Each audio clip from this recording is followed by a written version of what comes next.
Councillor Shea? Well, good evening, everyone, and welcome to the February 16th, 2021 West Grey Council meeting. I'm calling this meeting to order. We have all members of council present, with exception to Councillor Hergert, who is regrets. We do have a quorum for tonight's meeting. That takes care of item number 1. We are now moving on to item number 2, which is a moment of reflection.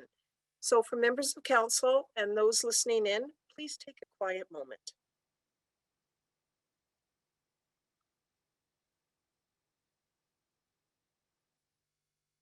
Thank you. Item number 3 is declaration of pecuniary interest and general nature thereof. Members of council, is there anything to declare? Thank you. So at this point, I would like to let everyone know that our meeting is being recorded and it will be available on the West Grey website, which is www.westgrey.com. Members of council, I'm wondering if we could, rather than use the automated raise your hand, if we could physically raise our hands either to move or second a motion and also to vote. We've done this before. Would everybody be in agreement for that? I'm seeing indication from the members of council. Thank you. So before we go any further, Supervisor Hewlett, would you like to advise us of other Zoom features, please? Absolutely. Good evening and thank you, Mayor Robinson. Before I begin, if you get disconnected at any time, you can dial 1-647-558-0588 and enter the meeting ID 850-9797-1966. Both members of council and staff have been briefed on the various features of the Zoom meeting software and will be raising their hand physically on camera to speak. For members of the public, if you require any technical assistance throughout the meetings, please send a chat message to myself, Cody Hewlett, Recreation Supervisor, and I will attempt to assist you. Thank you. Well, thank you very much, Supervisor Hewlett. We are now moving on to item 4, delegations and presentations, of which we have 3 this evening.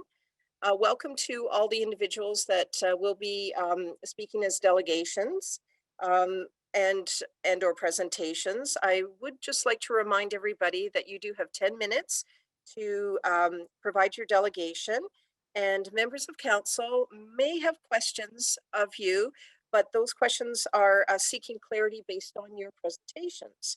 So with that, we are on 4.1. This is Michael Knowlton, West Grey resident, concession 2, WGR, Enbridge Gas. So let me just look at the time. Clerk Sharbeck, we're just 2 minutes off. I do see that Michael was available.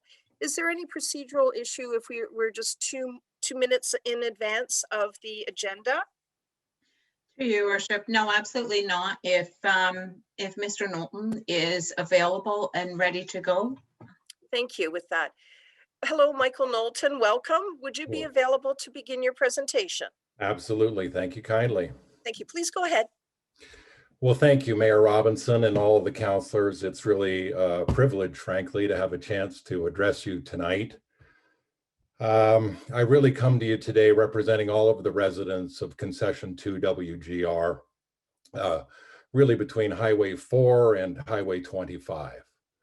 Over the last number of months and more closely the weeks, we've been in touch with each of the residents to really understand some of the challenges and difficulties they experienced during the Enbridge installation. I'm hoping that each of you had a chance to read the brief that was submitted to you. And really, as I even get going, I think it's incredibly difficult and practically impossible to convey the deep hurt and the frustration that has been experienced by residents on our road.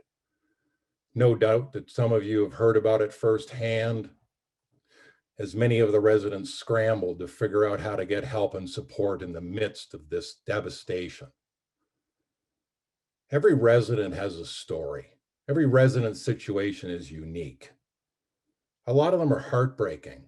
Like, imagine going on holiday and coming home after 3 weeks completely unaware that anything was going on to find that the road in front of your house was dug and pipe was laid. Or maybe you just came home from having 8 rounds of chemotherapy and 30 rounds of radiation, feeling compelled to get out and clean up the mess of the trees and debris that was left in your front yard. These are just a few, and every situation is unique. Our road is desecrated. It's just destroyed. It's butchered. Trees were ripped down the sides completely unnecessarily. Privacy was lost in some cases completely. I've lived on this road for 20 years. It's listed on the gray maps as a scenic route of picturesque. And now it is damaged and will never in my lifetime come back to the way that it was. Noise, dust, inconvenience. Imagine you live near the Lance Bridge 24 hours a day, listening to generators running. 24 hours a day, hearing noise all day long. All of us, dust, we live 100 yards off the road. Your windows are closed, they're open. It was horrendous.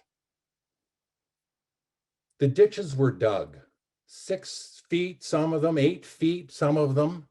We have families that have young children that can now not go on the road with their bicycles in case the children go into the ditch.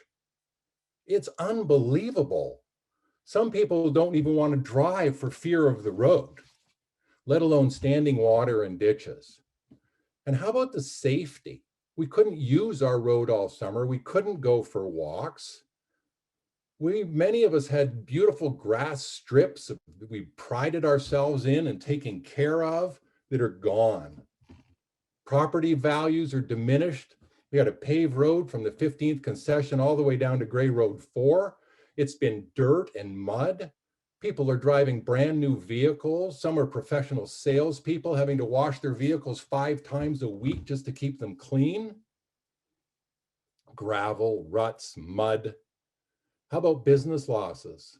We run an Airbnb here and we weren't able to open this year.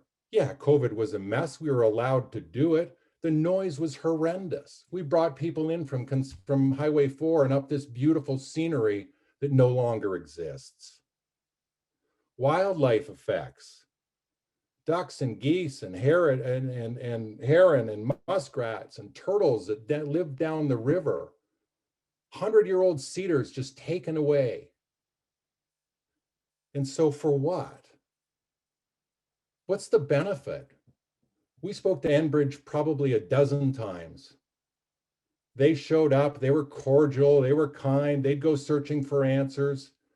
We asked them on one occasion about the ditches, and they told us it was the township who wanted them cut back because they were afraid that folks would go off the road and run into a tree. Honest to goodness. And so the stories went. Their public relations are awesome, and their delivery was horrendous.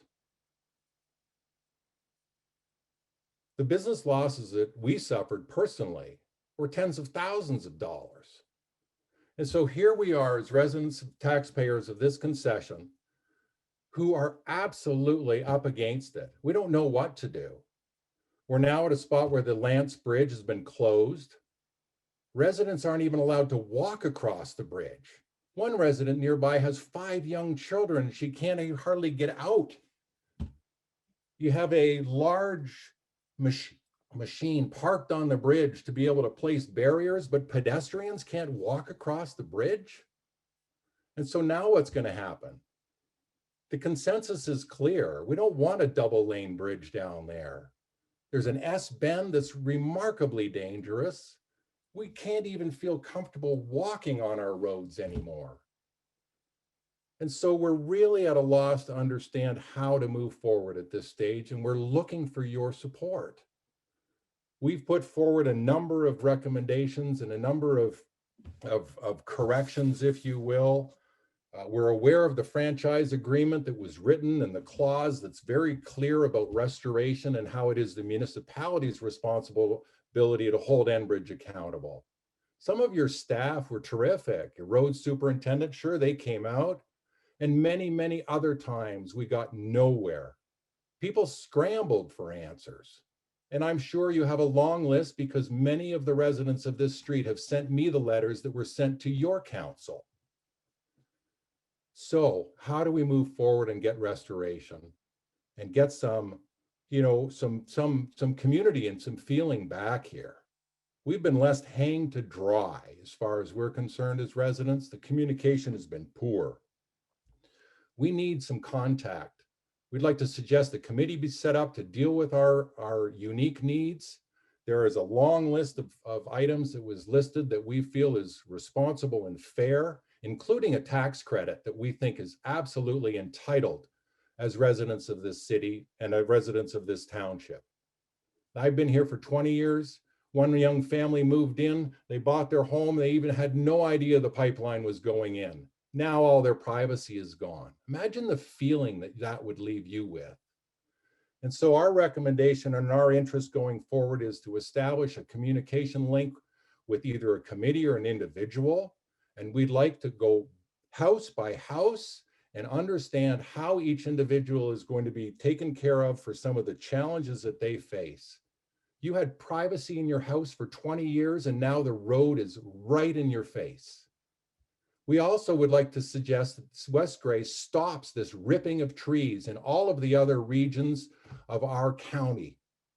These are what it feels like when you drive home. The reason we moved here and we live here, and we think it's absolutely unfortunate and inappropriate that we had to put up with this. We're all curious what the township is getting back out of this in terms of taxes from Enbridge.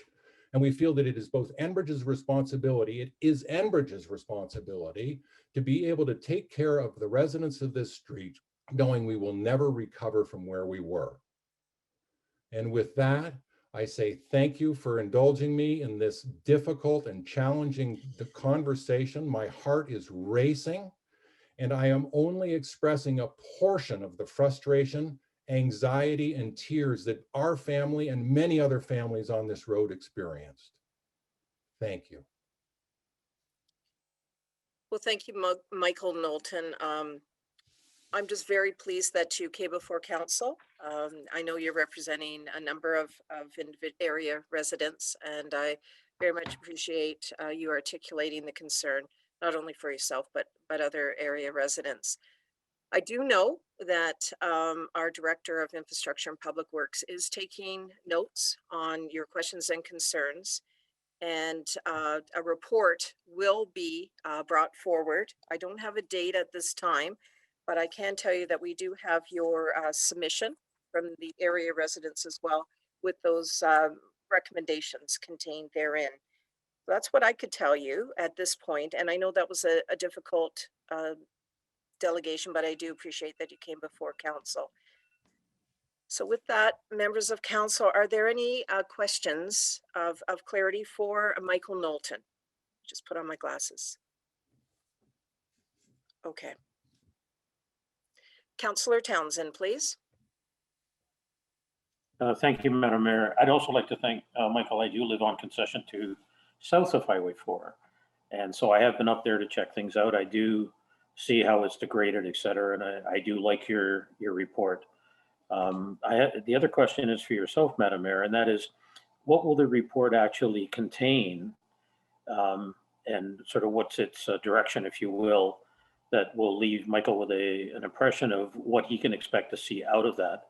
And I have the same question as a councillor. So if you could clarify in that, or if staff could, I would appreciate it. Thank you. Sure, and thank you for the opportunity, Councillor Townsend. I can tell you that certainly based on the submission from Michael Knowlton and area residents, there's a number of recommendations or suggestions, and I think that is something that our director will look at. And also there were just some questions overall in terms of the trees and the status of the bridge, the Lance Bridge. So those are a few things that we would be looking at in terms of the report.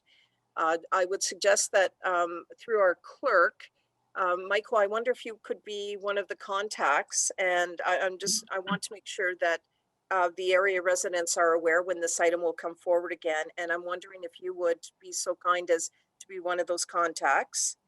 And Clerk Scharbach, when this report does come forward, how would you ensure that the area residents are aware that it will be placed on the agenda?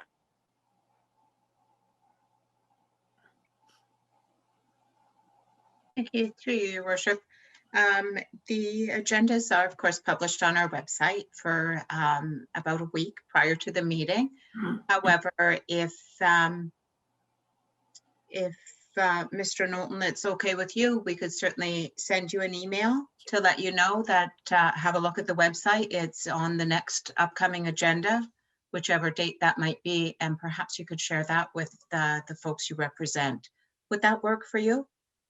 That would work for me. I mean, it's unfortunate in some situations, for example, the people who live, within 1,000 meters, whatever the protocol is of the Lance Bridge were informed. And yet individuals like myself didn't fall into that category. And yet I use that road every single day.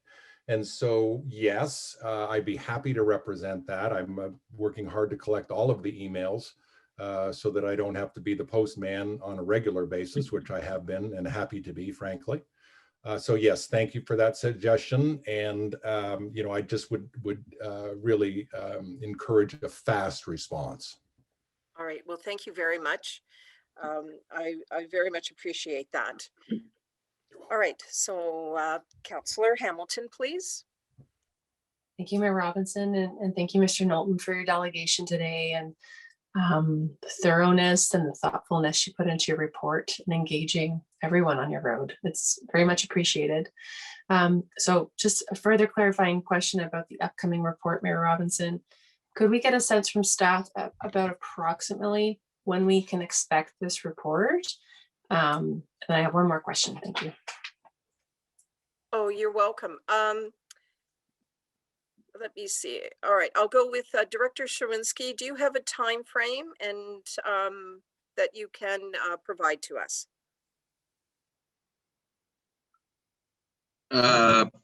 Good evening, Your Worship, members of council. I can endeavor to have that. I'm just trying to think. I can check with the clerk when we can get that report in for the next available council meeting. I'm thinking I'm just going to pull up the schedule for council meetings, and I will be able to provide you an answer. Okay. I'm thinking I believe the next meeting that we have is March the 2nd, I think. So what I can do is I can have it to council for March the 16th. Okay.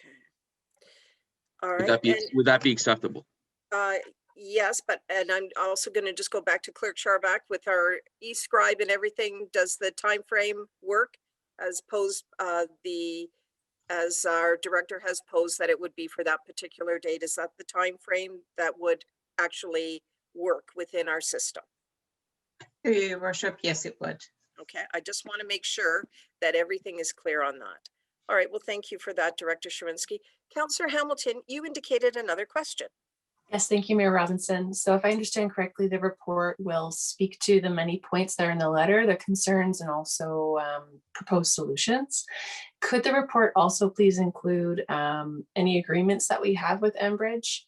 Could that be attached to the report or be part of the report just as a backgrounder, please? Thank you.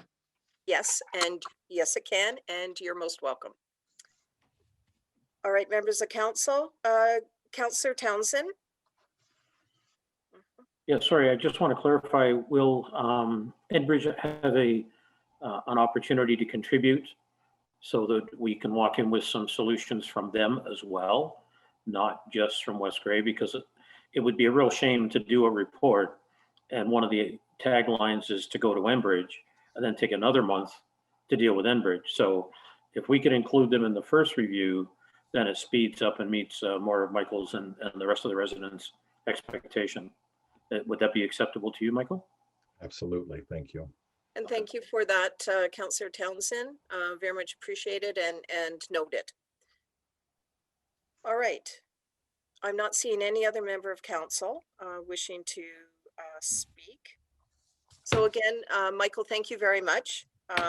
We will see you as well as the area residents again when the item is on the agenda. And thank you very much again for coming forward. Thank you, Mayor Robinson. Thank you, councilors. It's really, I really appreciate all your support and look forward to the next steps. Cheers. Very good. Thank you so much. All right, with that, we are now moving on to item 4.2. Andy McKee, President of the Board, and Mandy Lamb, Mentoring Coordinator, Big Brothers Big Sisters of Grey Bruce, and this is regarding programming. I'm wondering if we have Andy McKee and Mandy Lamb present. This is for the timing on this one is on our agenda for 6:20. Are they available? Are you here, Mandy and Andy? I'm here. Welcome. Yeah, I'm here. Oh, and- wonderful. So welcome. Would you like to begin your presentation, please, as a delegation? Yeah, well, I'll just have some opening remarks. First of all, I'd like to thank you, Mayor Robinson, for allowing the council for allowing us to speak with you today.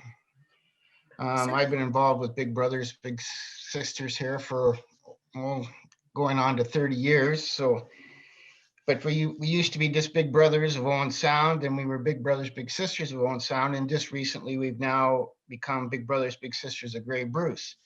So that's one of the main reasons that we're taking this opportunity to speak with you, just to let you know that we're, we've expanded our service and your area is in our service area. So, we just would like to make you aware of that, and hopefully you can provide a little bit of support. Some of the things maybe that, you can boost our awareness and of our agency and its programs. And, and then also we'd like to share the various ways that you people can support us. For example, I don't know if you have bursaries available or grants, maybe some volunteers or in support fundraising initiatives. Also, another simple thing that, you could do is just put a link to our website on your website for people to get some information. So. Anyway, now it's my pleasure to introduce Mandy Lamb, who is our mentorship coordinator and our only full-time employee, and she does a wonderful job. And she's going to go through this short PowerPoint just to let you know, who we are and what we do. And thanks again. Well, thank you. Mandy, go right ahead, please. Hello, everybody. Thank you for having us. I'm actually going to get you to just jump through the first two slides you can go through, because Andy does such a lovely job at introducing us. And I think you guys saw the PowerPoint ahead of time. Is that correct? Okay. So just in the meaning of time. So our programs that we offer, the one-to-one program is probably the one that most people are familiar with. So that is the program where a big brother or sister meets for ideally an hour or two a week with their little brother or sister in the community. So there's really no restriction on what they do other than with COVID. There's obviously restriction on everything we do with COVID. But for that program, they just hang out. So lots of crafting, baking, hiking, playing in the forests, playing in nature that we have so much of in West Grey and throughout Grey and Bruce. The couples match is essentially the same thing, except for it's a couple that's matched with the little, and they hang out for an hour a week, ideally in the community. The in-school program, so that's where the big brother or sister goes into the school and spends an hour a week with their little on school property.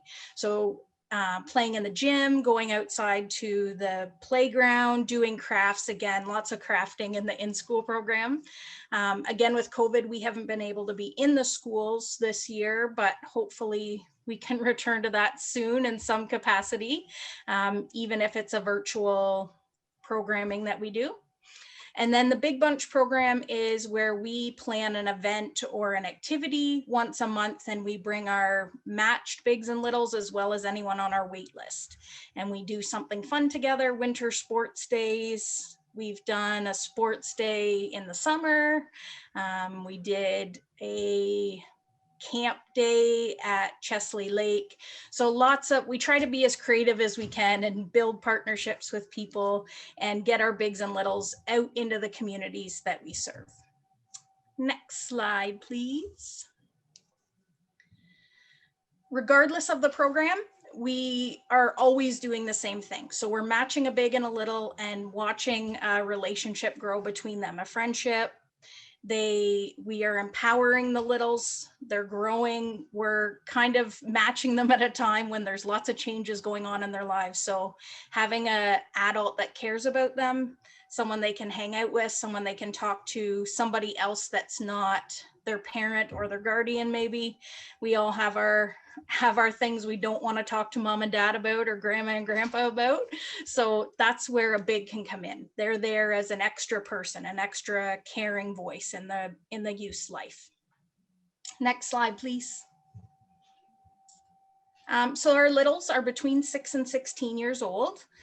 Bigs are anyone over 18, 17 if you're in the in-school program only, because you're on school property. So we can bring on co-op students for that program, which is a great fit for people that want to give back to the community and learn what it's like to be with other youth and be a peer mentor.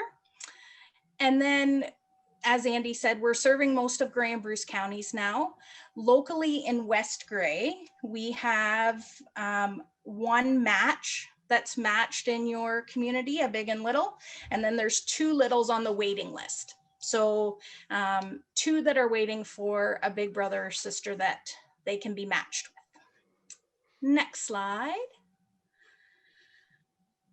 So again, really the match, the little is in the middle, and then we have their big, their family, the organization, and we kind of all are surrounding that youth and empowering them and listening to them and watching them become a member of the community and helping them in whichever way we can do that. Next slide, please. And then the last few slides are really just the statistics. So the numbers that we all like to see that say, okay, you can tell me all these wonderful stories, but is it real? So these numbers were from a study done by our national organization. So 52% of the youth that were in the study were less likely to skip school. Boys and girls were more likely to be confident at school, interested in school, showing up to school, and believing that it was fun without being told that it's fun. Next slide. Less risky behavior. So girls and boys, again, less likely to bully, fight, lie, cheat, lose their temper. Teens who were in the study, half as likely to engage in binge drinking, drug use, cigarette use. So I grew up in Wyerton. So sometimes those behaviors are the only thing we have to do. So it's nice when we have adults who are walking with us and encouraging us not to engage in those, and really not wanting that opportunity. Next slide. These are my favorite numbers. So youth who were mentored, they self-reported, 96% of them said that they were happy, 92% felt confident, 87% had strong networks around them, 13% of them made more money over their lifetime, and 47% of them held senior leadership. So again, just showing that having a caring adult really does just empower youth to be confident in themselves and grow and lead and become, all that they can be, for lack of a better word. So the next slide just shows that we can all ignite that potential and be the spark. So sometimes youth just need that person behind them that's kind of pushing them forward and encouraging them. And that's the end of my presentation. If anyone has questions. Well, thank you very, very much, both to Andy McGee and to you, Mandy Lamb, for this presentation. I just find it uplifting. I'm just speaking for council. I know council will, I'm sure, chime in as well. But it's so uplifting, and the fact that the mentoring effect has having such a positive reaction to young people in such dramatic ways. I just say thank you very much and congratulations. It's working, and to have a number of pages that talk about the statistics, I think is really important. Enough said on my part, but I do want to thank you again for your presentation and bringing bringing your presentation to us. It's an awareness not only for council, but also our community. Certainly there are individuals that totally know what Big Brother, Big Sister is all about, and all the information with relating to programs for littles and bigger individuals. But I think it's very valid that you brought it here before us. Members of council, are there any points of clarity you wish to make? Councillor Hutchinson, please. Yeah, thank you, Mandy and Andy, for your presentation. You think you had mentioned something about being able, maybe we would have connection to our website, and I think that would be a good idea. I don't see why we can't do that. I'm just wondering, I presume you probably have Facebook, other social media options that you're putting out there at this time? Yes. Yep. Yeah, okay, because I think that's important that people are aware, and obviously you're looking for a couple more people in our area, it sounds like. We are, yes. Right. Okay, so hopefully we can help you out with that and promote it a bit, and maybe we'll get some people come forward. That'd be great. Yes, and our Madam CAO, Laura Johnston, and then certainly our clerk, Genevieve Scharbach, are present at this meeting. So I think that's a delightful linkage on our website and how we can connect with Big Brothers, Big Sisters. I'm not seeing any other member of council wishes to speak, but I do want to say, please come back again. And it's wonderful that you've come here as a delegation, and maybe some of those mentoring effects may even increase in percentage. Wouldn't that be lovely? But you're Yeah. obviously doing very, very well. So I thank you very much, and I really appreciate your time for coming out this evening. Thank you. Yep, thanks a lot, Mayor Robinson and council. Thank you. Take care. Bye now. Goodbye. Members of council, we do have one final delegation, and it is on under 4.3. Michelle Stein, Chair, and Bill Knoll, Vice Chair, Protect Our Waterways, No Nuclear Waste, Proposed Nuclear Waste Repository. We're just a little ahead by a couple minutes, but I'm wondering if our delegation is present and would like to begin. I see Michelle. Is Bill Knoll here as well? I see he's on here. Yeah. Wonderful. Well, why don't we proceed with your delegation, and welcome to both of you. Thank you very much. Thank you for allowing us to speak this evening on behalf of Protect Our Waterways.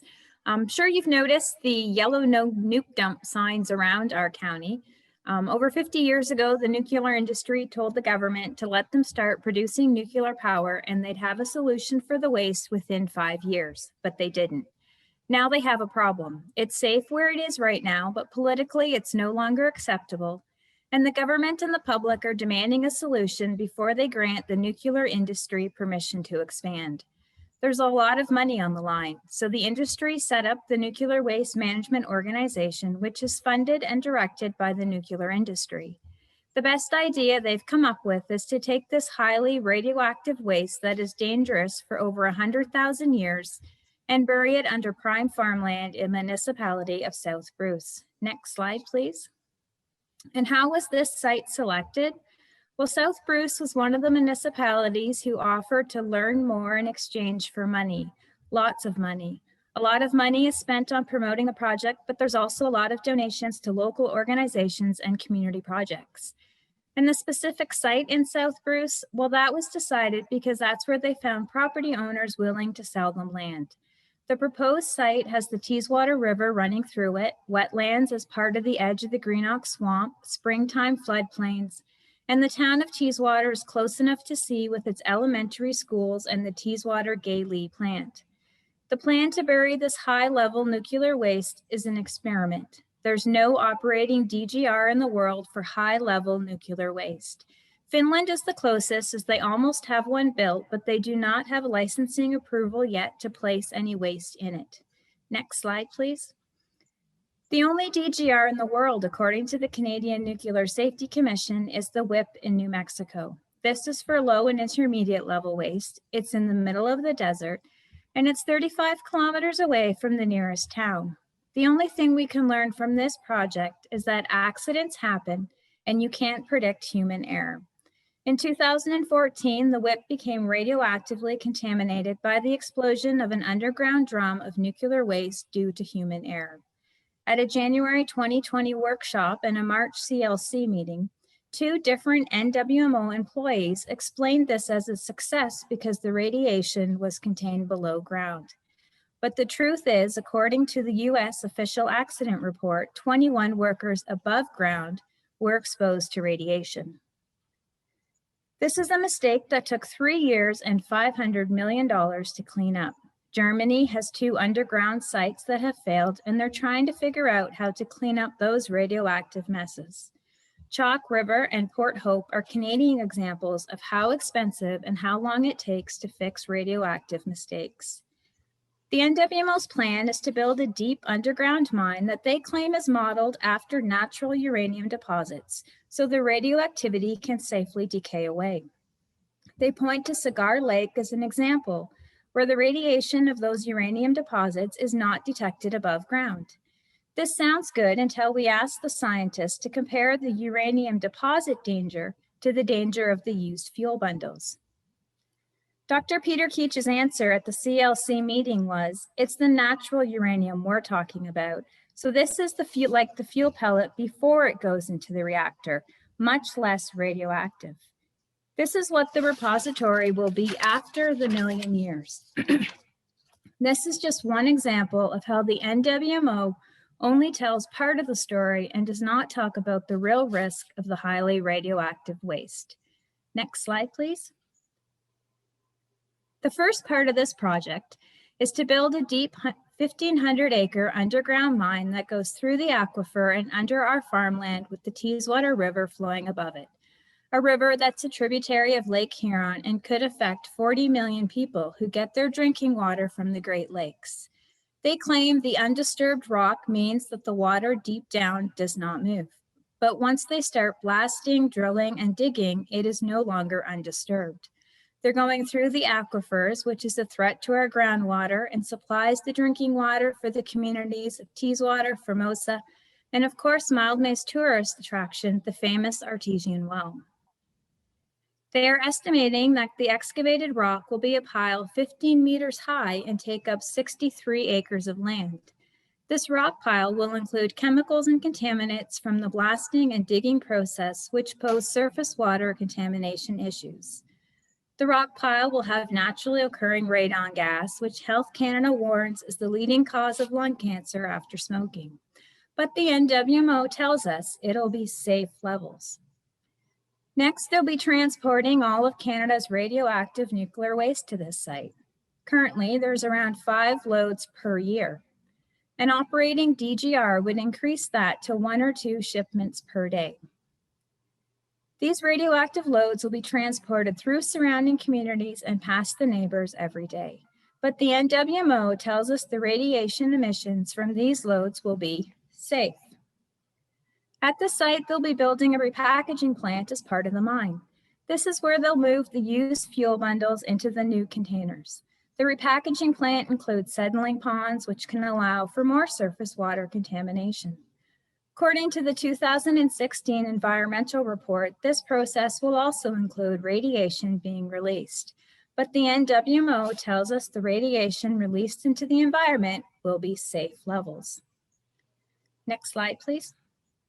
The containers it's repackaged into include corrosion-resistant zinc alloys covered with a 3mm copper coating and then covered in bentonite clay before being placed into the mine caverns and sealed with concrete. Yet the NWMO and their technical reports state when the containers eventually fail by corrosion as a result of groundwater ingress into the repository, waste constituents can migrate out of the disposal facility and enter the biosphere. But the NWMO tells us this will be safe levels. Who gets to decide what safe is?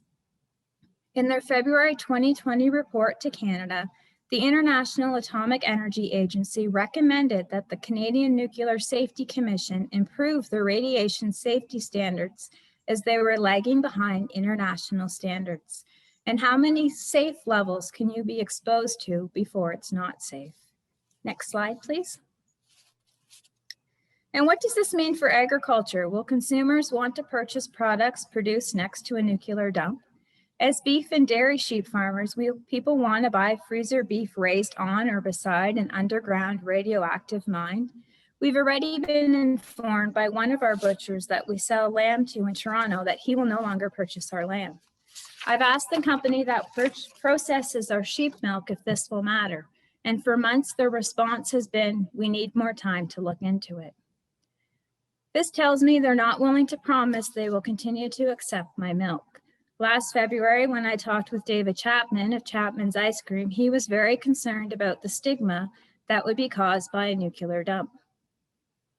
In February 2020, during an interview with the CBC, Ashley Chapman stated that nuclear ice cream is not how he wants his company to be known.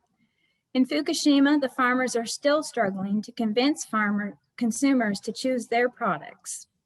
Even though testing shows it's safe, consumers are choosing to get their products elsewhere. More and more consumers want to know how and where their food is produced, and the proximity of a nuclear dump in our county can affect those choices. A study commissioned by the Kincardine Council, completed by the Ivey Business School, forecasted a negative economic stigma of $700 million over 30 years if the DGR was built in that community. We need to protect the water and our ability to grow food for future generations. The DGR is not in the public's best interest. There's no operating experience anywhere to validate the computer-generated calculations, formulas, and experiments. The NWMO proposes there's no risks, but scientists and geologists around the world are raising concerns.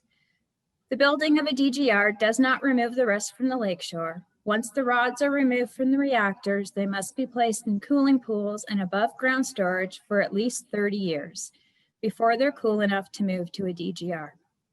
As long as we have nuclear energy, we will have radioactive waste on the lakeshore. All a DGR does is add transportation risks, place another community at risk, threaten important aquifers, swamps, and rivers. Rolling Stewardship manages this waste by maintaining it in a monitored, retrievable state at all times. This allows continual improvements to packaging and environmental protection until a true solution can be found. In closing, Protect Our Waterways, No Nuclear Waste is asking for your support. The NWMO is claiming to conduct studies on the impacts and economic benefits, but a close look at these proposed studies shows a bias to the nuclear industry and a lack of independent review. Thank you for allowing us to share this information, and we are available for questions. Well, thank you very much for the detailed presentation, both from you, Michelle, and Bill. Thank you very much. Members of council, are there any questions of clarity? Councillor Shea, please. Thank you, Your Worship, and thank you for the presentation. That's very gripping and relevant information that you're sharing with us. Are you aware of the final approval process for this facility, and if we have an obligation to be consulted as a municipality in that final approval? There is a approval that takes place over approximately 10 years where government agencies will have what they call a joint panel review process take place. And I'm not sure whether you can ask to be part of that joint panel review and submit your views on the matter. But I'm not sure whether your particular community is automatically involved. I think you would have to take the initiative to ask to present a presentation at the joint panel review. Okay, that's interesting. I sort of thought I had heard somewhere that municipalities within a certain distance that could possibly include us would be automatically included. But if we're not included, maybe we could ask for further information from the agency that's undertaking this initiative, just so that we're kept as up to date as possible? We can do that. We can ask the Canadian Nuclear Safety Commission as well as the impact assessment team. They're the two agencies that are involved with the review process.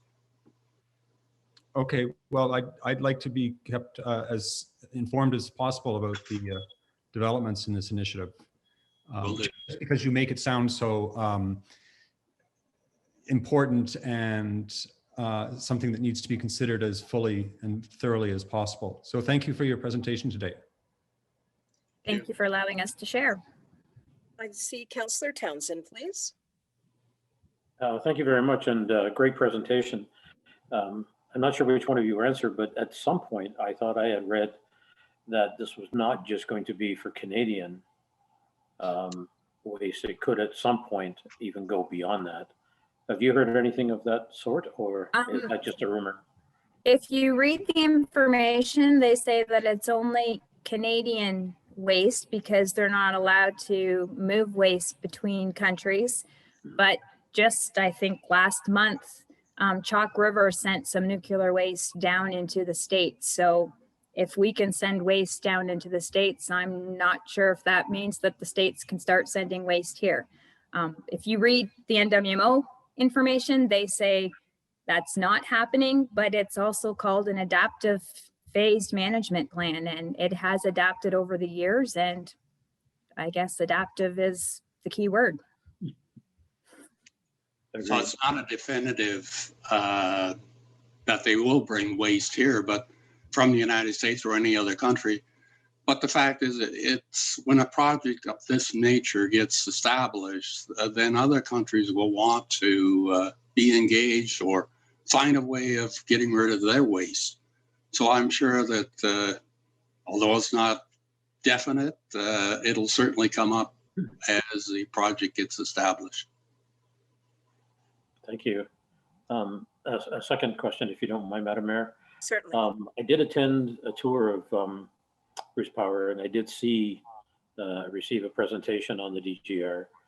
And the comment at the time is that no repository would be approved by the regulatory folks or presented to the regulatory folks if in fact the community significantly objected. So I'm waiting to see where that goes, and wondered if you've had any insight or feedback from anyone, I guess, as to whether or not that is still going to hold, because I do know there were other choices. They use the word a willing and informed community, but they will not give a definition of what willing means. And they will not give a definition on how they're going to determine willingness. And actually right now there's a study proposed by South Bruce to look at multiple factors to determine willingness. Our group, Protect Our Waterways, we feel a binding referendum is the only way to truly find if the community is willing, because that gives everybody a voice. And I think Bill can talk a little bit with how willingness was decided in Kincardine before the Saugeen Ojibwe turned down that proposal. Yeah, and that's one of our concerns, is the fact that the way the OPG at that point in time, and really NWMO is a spokesperson for the OPG. At that community, the willingness was established by a survey of about 794 residents of the community, and Kincardine is well over 13,000 people. And in that survey, the questions were not quite straightforward. They were a little bit, you can interpret it a number of ways, but the survey resulted in people saying or agreeing that they are a willing host community. Out of that 794, there were a large contingent of people that actually were employed by the nuclear industry at Bruce. And none of it was taken at a time when the tourists or the people that lived in that community during the summer months were not available. So that's what we're worried about, is that we feel as though that there are a number of ways that they claim that they will determine willingness, and how that results is usually by a survey or a telephone poll of some kind. And we don't think that's adequate to really gauge what the community feels like.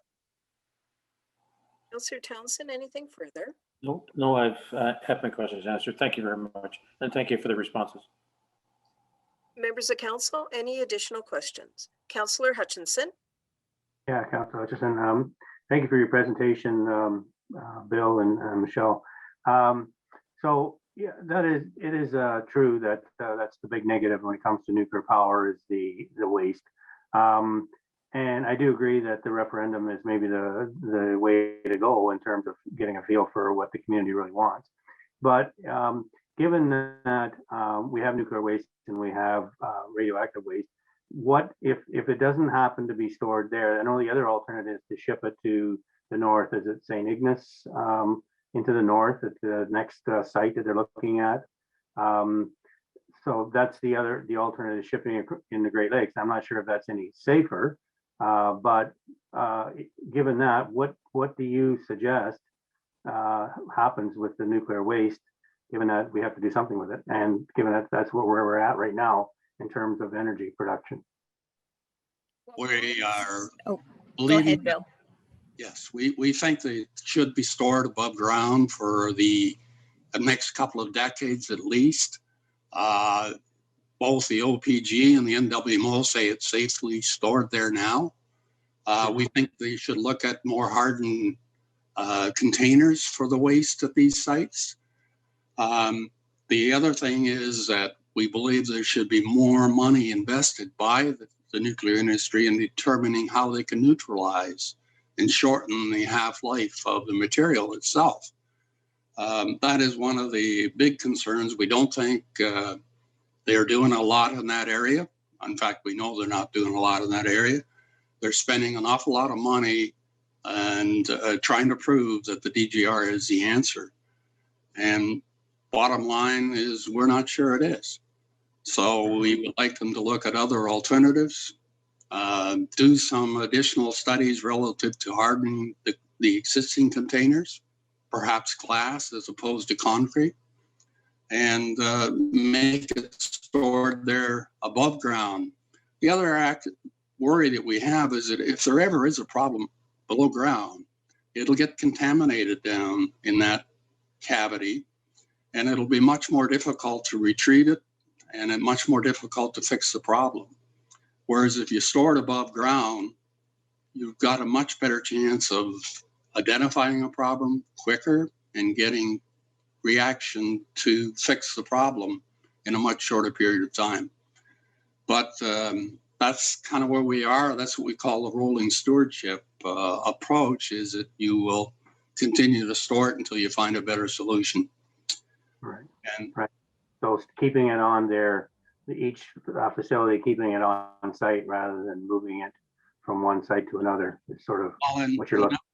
Yeah, the other problem we have is that it will be stored. You know, people say, well, we got to get it away from the Great Lakes. Well, that's not going to happen. The fact is you have to store this stuff, because if you put it in the cavity too early down underground, it heats up the surrounding area. And then at some point, the rock will fracture and that'll let water into the cavity. And once you have water with copper and steel, you get rust and you get corrosion. And that's the other concern we have. And that's why really they're storing above ground for 30 years. Yeah. Anything else, Okay. Councillor Hutchinson? Sorry? Anything else? No, I was just going to say, so ideally, it would be nice if through science we come up with some alternate solution to reuse or reduce the radioactivity for sure. So who knows? Science is amazing and comes up with lots of new ideas. So we'll have to wait and see. Thank you. Thank you. Any other member of council? Councillor Hamilton? Thank you, Mayor Robinson. Just very briefly, and thank you for the presentation today. It was a very detailed presentation. And so I'm just asking our guests if they'd consider circulating their contact information to our clerk and maybe even your speaking notes today. I'd be interested in revisiting what you had to say today. So if that's of interest to you, if you could please send contact information and speaking notes to our clerk, and she could circulate to our council. But I'll leave that with you, and thank you, Mayor Robinson. Thank We you. can definitely do that. And I can also send information if people want to sign up for our monthly newsletter to find out what's going on and what information that we're learning. Very good. Thank you. And thank you for the suggestion, Councillor Hamilton. Members of council, is there any other questions? Seeing none. Well, Michelle Stein and Bill Knoll, thank you very much for spending some time with us this evening and providing us with such a detailed presentation. We very much appreciate it. Thank you very much. Enjoy your evening. Thank you. Same to you. Good night. Good night. Members of council, moving on to item 5, closed session. That would be an NA for this particular agenda. Item 6, matters arising from the closed session. Again, NA. Public meetings. There's nothing on this particular agenda. And we are swiftly on to item number 8, which is comment period. So this is the time when I look to Supervisor Hewlett to assist with the comment period for our public. Please go ahead, Supervisor Hewlett. Thank you, Mayor Robinson. Members of the public wishing to make comment may do so in 2 ways. This has changed slightly from previous meetings. If you have joined us over the phone to make comment, you can do so by pressing *9 to raise your hand. If you have joined us using the online meeting software, either via computer or electronic device, you can do so by sending a chat message to myself, Cody Hewlett, Recreation Supervisor, just saying that you would like to speak, and I can unmute you at the mayor's request. Alternatively, you can also send a chat message to myself that I can read on your behalf. Thank you, Supervisor Hewlett. Is there anyone? Just taking a quick review of the dashboard and chat. There's no members of the public wishing to make comment at this time. Pardon me, could you please repeat that? I'm sorry. Sorry, there are no members of the public wishing to make comment at this time. All right, well, thank you very much for that. We will then move on to item number 9, adoption of minutes. I do see that there are 2 sets of minutes, 9.1, the January 27, 2021 special council meeting, as well as in 9.2, the February 2nd, 2021 council meeting minutes. Clerk Sharbeck, could you please read the recommendation? Yes, through you, Your Worship. I will just note that there was a correction made in the February 2nd minute. The chair of the Police Services Board was referred to as, I think, Councillor Townsend, as opposed to Mr. Doug Townsend. So that's been corrected. So the recommendation is that council hereby adopts the minutes of the special council meeting of January 27th, 2021 as circulated, and the minutes of the regular meeting of February 2nd, 2021 as amended. Thank you. Is there a mover for these? Councillor Hutchinson, are you moving this motion? I will, but I also like to make comment after. Certainly. I will note that. Councillor Hamilton, would you second the motion? I second the motion. Back to you, Councillor Hutchinson. Yeah, just point of clarification. It was actually Doug Hutchison in the minutes, and it should have been Doug Townsend. Oh, yes. You got the wrong, Thank you. you got the reverse there. Right, Townsend. Thank you. Thank you for that clarity. Any other questions or comments on clarity, please? Supervisor Hewlett, your hand is up. My apologies, Mayor Robinson. I had missed an individual who'd like to speak during comment period.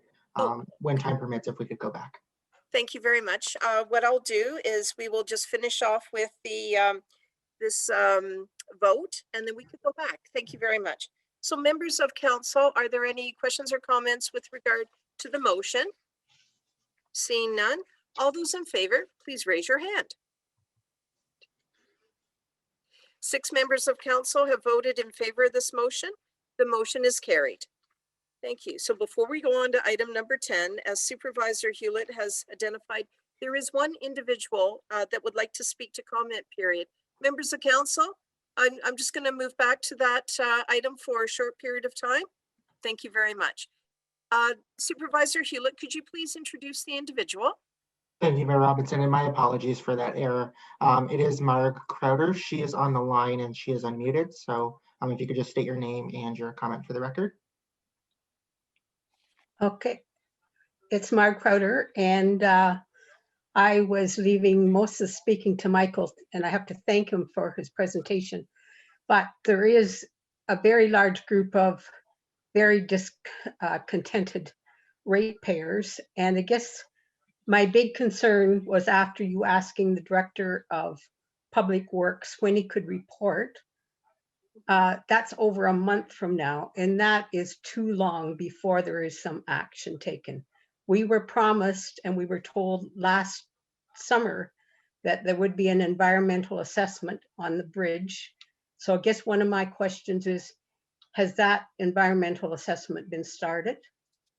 Now the bridge is condemned, so we're all driving around, and we got a letter from, maybe not from council, but from West Grey, promising a lot of things happening this year, and we will find it hard to believe that that's all going to happen. And it said that they'll do every effort to have the Lance Bridge replaced this year.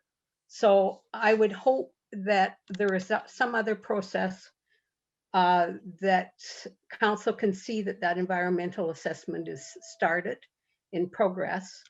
And my other comment is, if the Director of Public Works reports at a council meeting, how does the ratepayers have input or comment on that report? And I do think it would be a good idea that if there was some way of having a ratepayers meeting that could be half an hour before a meeting or at a special time, but I think this warrants more than just hearing a report more than a month from now. And I know it's a big job and it's construction and it's repairing roads, but it's important that council gives it some time. And thank you. Well, thank you, Mark Crowder. Very much appreciate that. The timing on the report is really the submission of the report to be included on the agenda. I'm going to go to the clerk to further describe this better, but the reason for the clarity of when that detailed report from our Director of Infrastructure and Public Works does appear on an agenda, the timing of it is so that our council members and the public have a week with this published agenda. So a week where you can review the contents of the agenda, and in this case, that particular report. So Clerk Sharbuck, I wonder if you can just, I know it's a comment, but the comment just lends itself to the clarity in terms of the process for the submission of the report to hit a particular agenda. Could you just provide that comment on that flow of process? Through you, Your Worship, I think I don't know if I have anything further to add other than we publish the agendas a week prior to, and the reports are submitted a week prior to that publishing. So that is the timeline to bring things forward. I'm not sure what else I could elaborate on for you. Okay. If I can speak again, I do watch council, and you know I'm watching you, and it's just not good enough for a staff person to report back in a month and not anything happen. When we met, neighbors met with him back in May of last year, and we don't believe anything has happened since that. Well, we're looking so for. I won't comment anymore now, but there needs to be something done differently in your process. And thank you, Mark Crowder, for that. We want to ensure that the report from our director is most thorough. Your comments are also so noted, and that will be addressed in the report from our Director of Infrastructure and Public Works as well. And I thank you for your time, and I appreciate that you commented on that. Okay. Councillor Townsend? Yeah, I just want to make sure it's appropriate, but I had a comment that I'd like to make based on Mark's comments there. And she did mention, and she used the term ratepayers meeting, but I wonder if this is significant enough and has such a large amount of impact from what we're hearing and what you see if you drive down there, that it's worth a public meeting. We've done that for other things that have been as important, and I'll just throw that on the table to change the name of it slightly. But that's really what I think Margaret was asking for, and maybe that's something that we can consider rather than keep dragging it out for 4 weeks or longer. And again, it would give an opportunity for Enbridge to hear and perhaps respond at the same time, assuming they have reported at the same time. Well, thank you for that, Councillor Townsend, and certainly Margaret Crowder's information is being so noted by our director. So we'll look at what Mark has said and within her suggestions, but also our delegation. So I want to make sure that we have all of that information and the best possible solutions addressed in the report. So we'll see how that comes forward, and we will be addressing that again. But I also would like consideration, Madam CAO, and you are on this council meeting, if there could be consideration in terms of different approach to how we can communicate with these area residents as well. So I wonder if that could be part of the consideration. So, okay, I'm wondering if we could. Oh, Councillor Shea. So, thanks. I'll just briefly comment that I believe one of the recommendations in the citizens report was the formation of a committee. Right. I think that might speak to the public meeting. It tends to be a one-way flow of information. A committee can be a two-way flow of information. So if that gets commented on in the report, the director's report, that might be something we could action. Thank you. Very good. Very good. And thank you, Councillor Shea. I just want to make sure all the comments are being addressed within the director's report. So thank you for that. And again, Mark Crowder, thank you. Yes, we do know that you attend our meetings, and we very much appreciate that. So thank you for always attending our meetings. We are now on item number 10, and that is committee and local board minutes and reports. So item 10.1 is West Grey Police Services Board correspondence. First, Madam Clerk, could you please read the recommendation? Through you, Your Worship, the recommendation is that council receives the West Grey Police Services Board resolution, wherein the West Grey Police Services Board supports council's approval of the proposed design for the new police building. Is there a mover for this motion? Deputy Mayor Hutchinson, are you moving the motion? This is Deputy Mayor Hutchinson. I will move the motion. Is there a seconder for this motion? Councillor Townsend, would you second this motion? Councillor Townsend, yes, I would second the motion.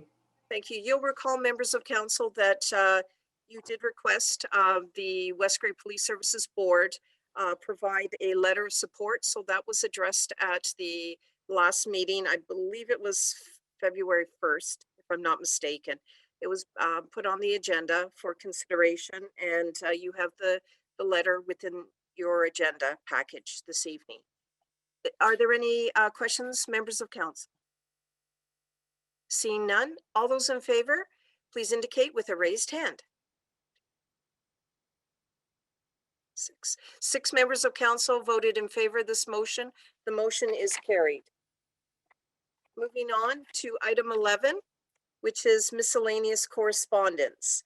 Item 11.1, items for information.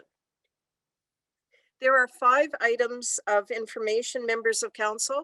I thought what I would do is acknowledge each of them one at a time and ask if there's any action to be taken on any of these items as we move through. And then at the end, I will ask the clerk to read the recommendation that's on the agenda. So I know that's a process we've used before, but I wanted to make it very clear, not only to us, but to those listening in. So on item 11.1.1, Ontario Stone, Sand and Gravel Association, you'll just see there's a typo. It's not sand, it's sand. So Ontario Stone, Sand and Gravel Association update. Members of council, is there any action on this particular correspondence? Councillor Hamilton? Thank you, Mayor Robinson. I've heard from citizens, well, we have heard from citizens on concession to WGR concerns about haul routes. And I've also heard some concerns from other citizens across West Grey. So it did lead me to have the question of what are our arrangements with in terms of haul routes. So what I was thinking would be helpful would be to have a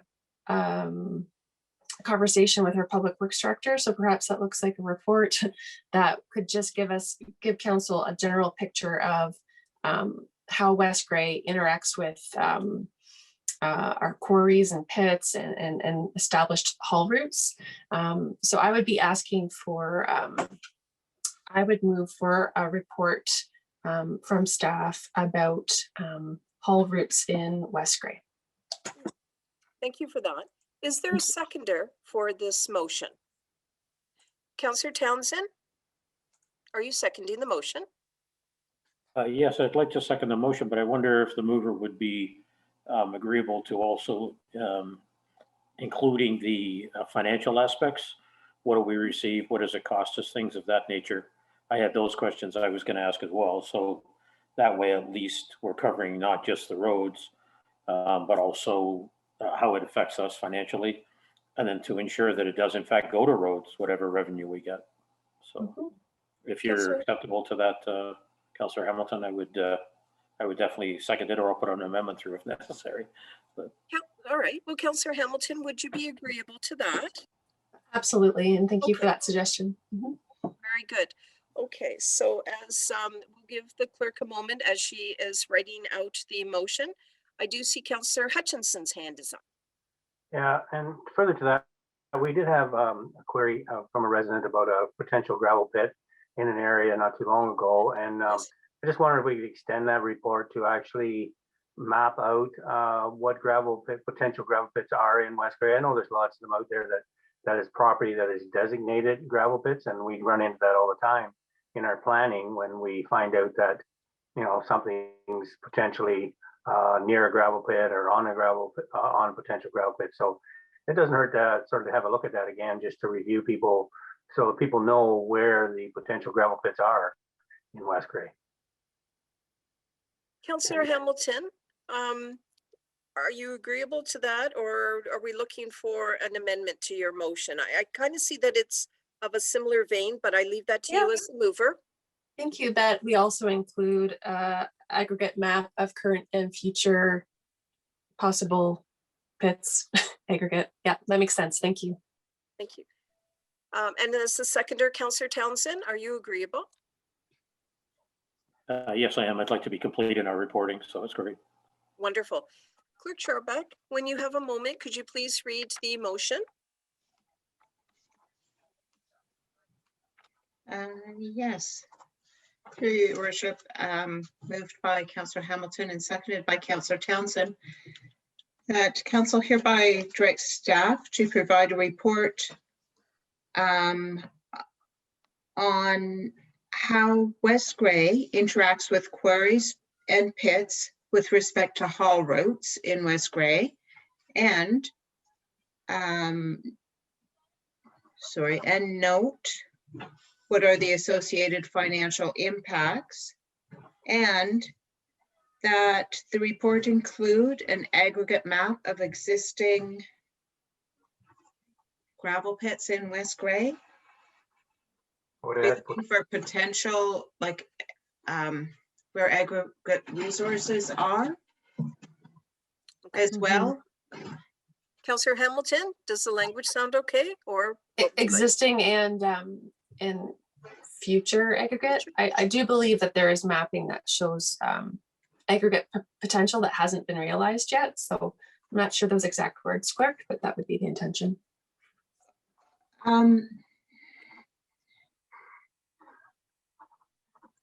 Could we say existing and possible future? Yes, thank you. Councillor Townsend?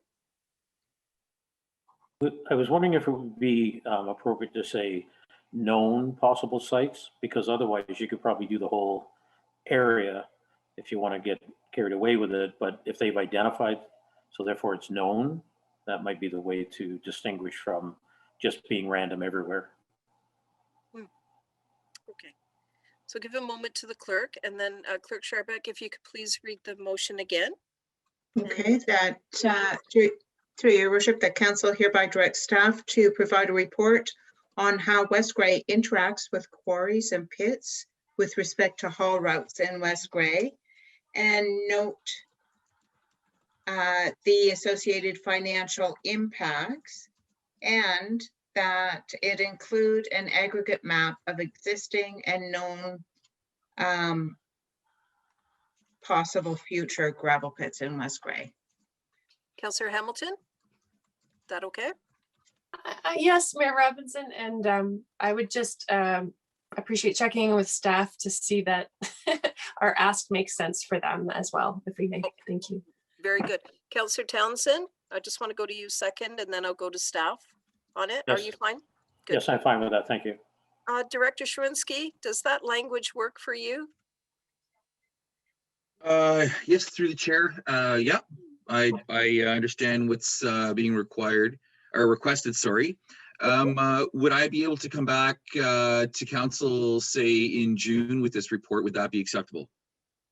Let me first go to the mover, and thank you for putting a time frame on it as you're suggesting. Councillor Hamilton? Yes, thank you. And thank you for, I appreciate the timeline discussion. I think that's really helpful. So I'm okay with June. Thank you. I appreciate that our earlier delegation had a question about haul routes. So if their question could be answered in that report, but this bigger, broader haul route discussion, yes, I think it can wait till June. Thank you. Very good. And as a seconder, Councillor Townsend? Yes, I'm fine with that as well. Wonderful. I think we're at a point. I'm not seeing anybody else with their hands up. Does anybody need the motion read again? We've had it a few times. I'm not seeing from anybody. So all those in favor of the motion, please indicate with a raised hand. Six members of council have voted in favor of this motion. The motion is carried. On to 11.1.2, Daniel Levitin, Vice President, Stakeholder Relations, Hydro One, Relief for Residential Customers and Small Businesses. Members of council, is there any action on this correspondence? Councillor Hutchinson? Sorry. Yeah, just to note that I think further in the agenda, they do talk about applying for grants for communities under item 3 on this letter. So it will come up later on in the agenda, I believe. I think it's, I'm not sure if it's Cody or someone is going to speak to that. Yes, and very good. And this is another way that having this correspondence on the agenda is an awareness for citizens reading our agendas as well. So it's a communication vehicle. Councillor Townsend? Yes, thank you. I noticed exactly the same thing from a grants, but also from other things that Hydro One is doing. So I've already posted that on my Facebook, and I would encourage others, including the municipality, to do the same, because it does provide some support through the pandemic relief program. And so you might see other opportunities like that. Okay, so perhaps this is one correspondence that may get to the part where we receive it at the end of going through the list. At least that's what I'm sensing here. Under 11.1.3, Dale Aarons, Chair, Elmwood and District Chamber of Commerce, Elmwood Resource Center. Members of council, are there any actions on this? Councillor Townsend? Yes, I have a question for the clerk, and that is that I know that at least 3 of us are going for sure from council because we've been asked to.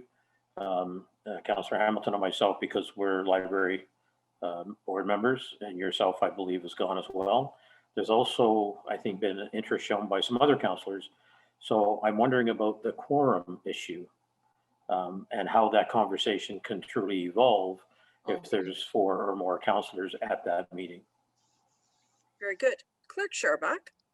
Thank you, through your worship. That's a good question, Councillor Townsend. I'm just wondering, it would depend on, are you attending to observe the meeting like a member of the public? Or are you attending as a council representative with a council resolution saying you're representing council? So if you're attending as a member of the public and you're not forwarding the business of council, then the quorum doesn't become an issue because it's not your meeting, or it's not council's meeting or quorum of council's meeting. You just simply happen to be in attendance at somebody else's meeting. Right. If you're going and taking part in any discussions or debates that may lead to a decision of council, then that is furthering the business. So it then quorum becomes an issue. So I guess it depends on what your role at the meeting might be. I'm not sure I know what it will be. That's okay, because I'm not sure we're 100% sure either. I do know there perhaps will be some exploration. And I Right. just wanted to make sure that my understanding of 4 or more, as you say, would create quorum depending which way we're going. And so I think we just have to be cognizant of that to ensure we don't go down a rabbit hole where we create ourselves in a position where we can't respond other than to say, we'll take that away. And I don't know if that's what they want. And I think that's something that we'll have to clarify beforehand just to make sure. I think through you, your worship, I agree, Councillor Townsend. I think clarify before you go what the expectations are. And if it's reporting back to council or just hearing them, you'll know better when you clarify just what their expectations are and what your role at the meeting might be. And then you can determine that. Right. And what's on the agenda might actually evolve into something different, is my concern. So, That's true. okay. A very good point. Okay, thank you very much. Thank you. Councillor Hutchinson. Yeah, I think I'm sort of interested in attending. I don't think I'm going to go there other than through Zoom, but I think they're asking us to reach out to West Grey Council for direction as how they can be supported. So I think if we lay out the right from the get-go that we're there to listen and to, yes, we are want to support, but then that has to be a council decision when we come back, when we go back into council as a meeting. So I think it doesn't hurt for us to show up and show that we're supporting and looking for solutions, but not necessarily resolving anything or making any decisions that evening, right? So I think if we clarify that up front, that will help. Do you agree, Mayor? Yes, and certainly, yes, I do. And I was invited, and I'm taking the position that I'm there to listen. And that's the information, because we have not, as a council, determined anything by a resolution. So I don't have anything to speak on, nor do the other members of council. As a I want to say body politic, as a council, we make a decision together. So Clerk Sharbuck, does that clarify for the members of council that wish to attend? They're listening to the information from the Elmwood Chamber of Commerce, but we're not looking at making decisions at that meeting. Does that provide the clarity and the description that council needs? I think it's almost getting a little muddied again. Through your worship, I think it's important to know that if you're taking part in debate or discussions that will lead to a decision of council, that is also clarified in the definition of meeting in the Municipal Act. You don't have to decide that night, but if you're debating and that debate leads to how you're going to vote at a council meeting, then quorum is an issue. I'm not sure what the expectations are for members attending, and I think Councillor Townsend was wise to note the need to clarify that before the meeting. There's also a piece here that the library board has a piece here as well, that council's I guess I'm not sure, is council being asked to undo a library board decision? Or move forward with other options? I think you need clarity on what the expectations are first. But making decisions or taking part in a discussion that leads to a council decision also counts. So listening is a little bit different than that. Yep. Very good. Councillor Townsend, anything further? Okay, No, Councillor I'm fine with Hutchinson. that clarification. Thank you.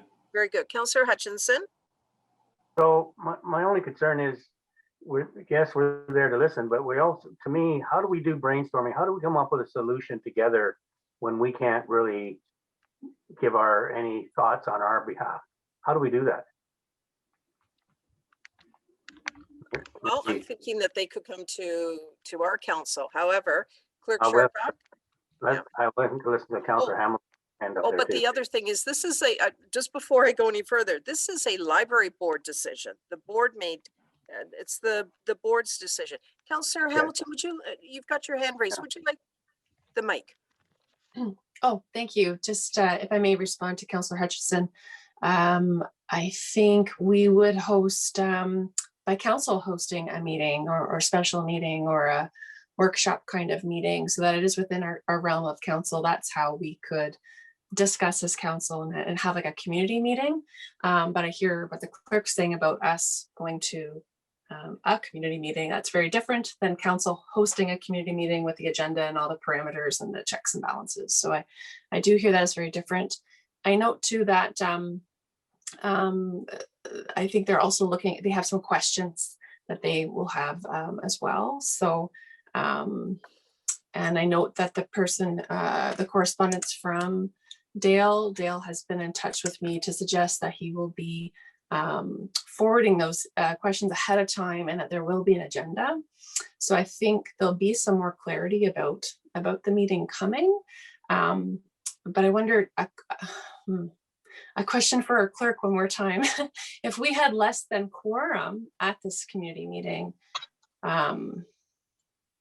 would that resolve any of these concerns? Through you, that's it's an interesting question, Councillor Hamilton. And I think when I'm looking at the correspondence, the last paragraph says the Elmwood and District Chamber of Commerce feels strongly that our community deserves the opportunity to clearly understand the decision to close our library branch and to reach out to West Grey Council for direction as to how our community can be supported. So the decision to close the branch was a library board decision. And that's perhaps the best place to get an explanation of how the board came to make that decision. And I'm not sure, again, you'd really have to clarify if, say 1, 2, or 3 members of council went, that's not a quorum of council. However, you wouldn't be speaking for council. No. Right? You would still be there as a meeting observer, more than a participant, I think.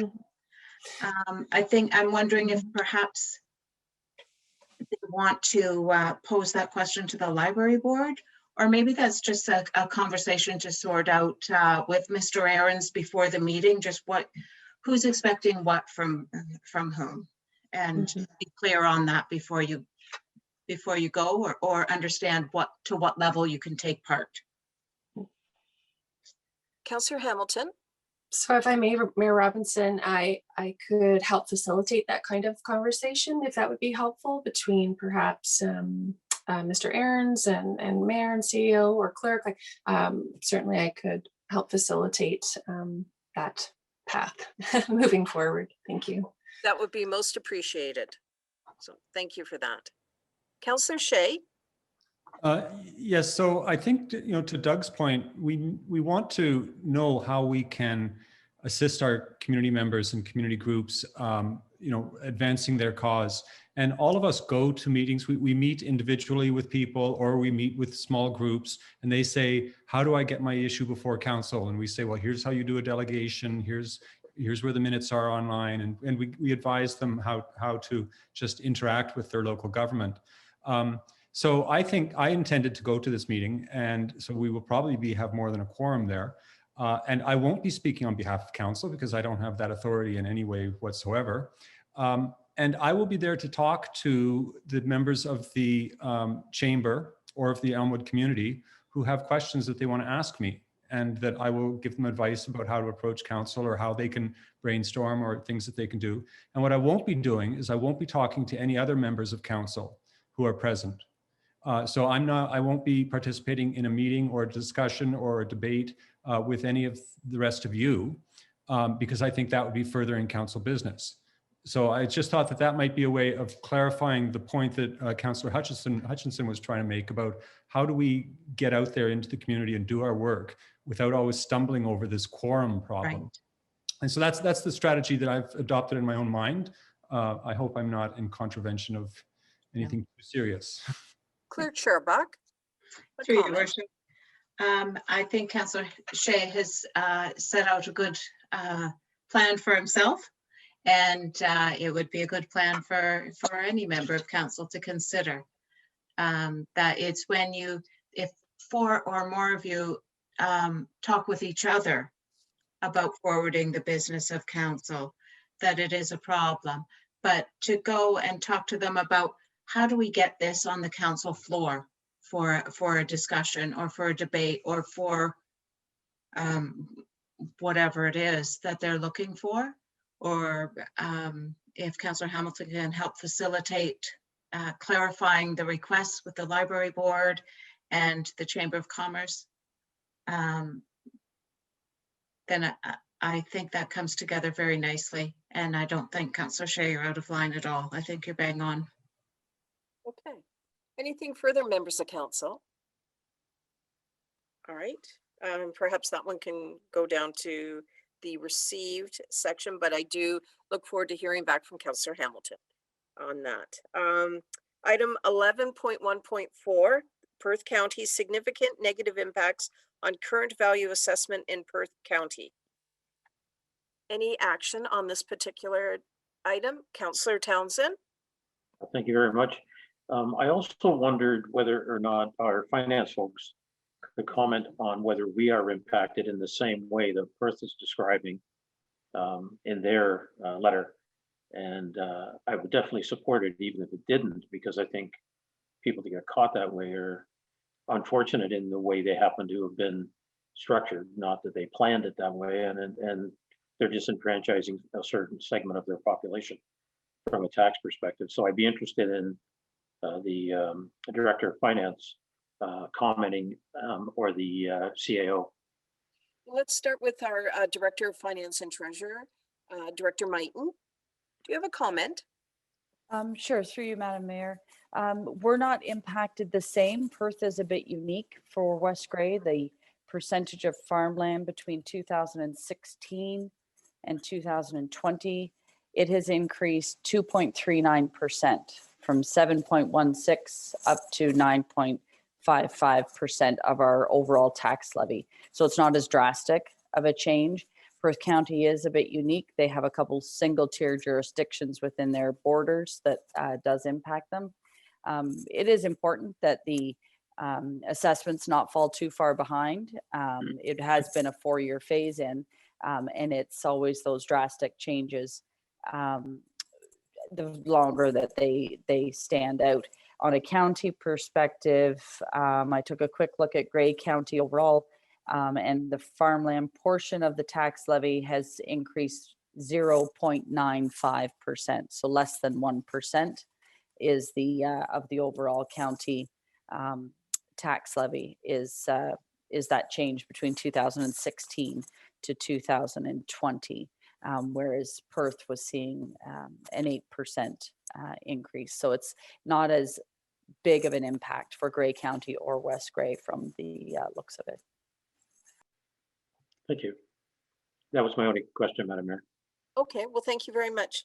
Is there any action, members of council? Okay, we could move this one over to the end for receipt. There's one other item, 11.1.5 Township of Baldwin, Ontario Fire College. Councillor Hutchinson? Yeah, I'm just wondering, I don't know if the police chief or fire chief is going to be on, given that he has a report coming up about health and safety in the fire station. But I just wondered what his thoughts are on this Ontario Fire College in Gravenhurst being canceled or being defunded or whatever. I just wondered if that affects our firemen at all. Like, do we do any training there?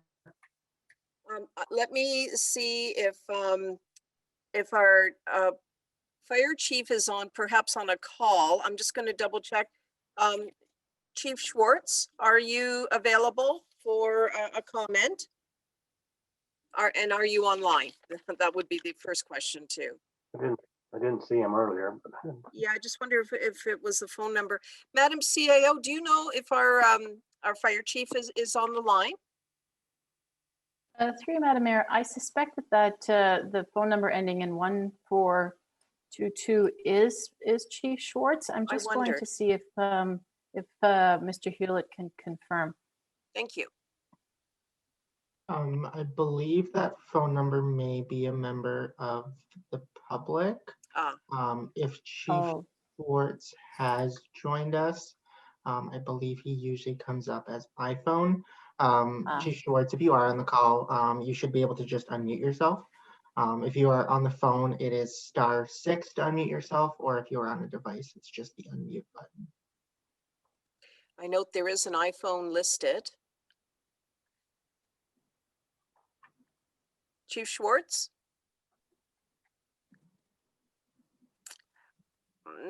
I'm going to suggest that either there's not the ability for a connect or he is not present at this time. We can get him to comment at a later time if you want, Councillor Hutchinson.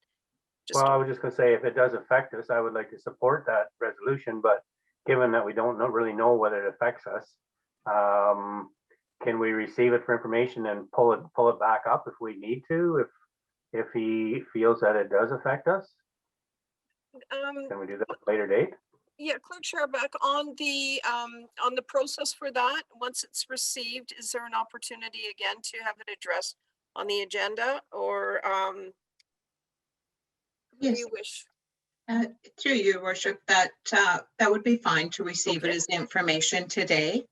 And we can touch base with Chief Schwartz and see if he can share comments. And if he finds there's this could significantly impact our team here, then this is something we can bring back and or even do a notice of motion of our own original motion to request that the province reconsider this. We wouldn't necessarily have to support Baldwin's motion, but it can certainly come back following the chief's input. Very good, and thank you for that. Anything further, Councillor Hutchinson? No, that's good. Councillor Townsend? Thank you, Madam Chair. I would support it anyway. I'd like to see us support it. And the reason I do is the slip of the tongue earlier said defund. And that's exactly the way I looked at it. It's another opportunity for the province to save money. Meanwhile, you take away the ability for an essential service to train, et cetera, have to find other ways of doing it and potentially spend money. And if you do it one municipality at a time or just a small number, then it's to divide and conquer kind of philosophy. And I don't like to see that. And I wouldn't want us to be alone in a particular item and feel that we couldn't get support from our peers either. So, you know, I'm of the feeling that I'd like to bring it forward, like to support it and have council do so from that perspective alone, rather than whether or not we use it. If we do, then it's even more reason to do it. But I'm not sure we need that to be able to say we don't believe in the theory of defunding or moving costs from the province, you know, down to our level. We've already got some problems in our own municipality from that happening in the past. So why would we want to see somebody else have it happen to them? So are you suggesting perhaps a notice of motion on the next agenda? for consideration of this council, a notice of motion in support of the Township of Baldwin's correspondence. Yes, and I resolution. am. Okay, Thank you. well, thank you. Councillor Hutchinson? Yeah, just to go along with it, I'd like to have more information if we're going to support it. Like, what is the theory or philosophy behind them canceling it? Do they have another alternate solution? Like, what's behind this cancellation of this fire college? I'd like to know more, and I'm sure Chief Swartz would probably have the answer. So I don't know if there's any way we can get more information from him before we support it. But if we're going to put it off to next meeting, maybe we can have some answers to that. Madam CAO, I'm just wondering, just to build on what Councillor Hutchinson is suggesting, and certainly information for this council, would that be something that you could coordinate with the chief to have that information available to council? And that would be available when the notice of motion is on the agenda? Yes, through you, Madam Mayor, we can make those arrangements. Thanks. A very quick answer. I thought I'd have time to finish my sip Oh, of sorry. water. No, fair enough. All right, so that would be fine. So we'll have a notice motion on the agenda. Clerk Sharbuck, do you need anything further with regard to that?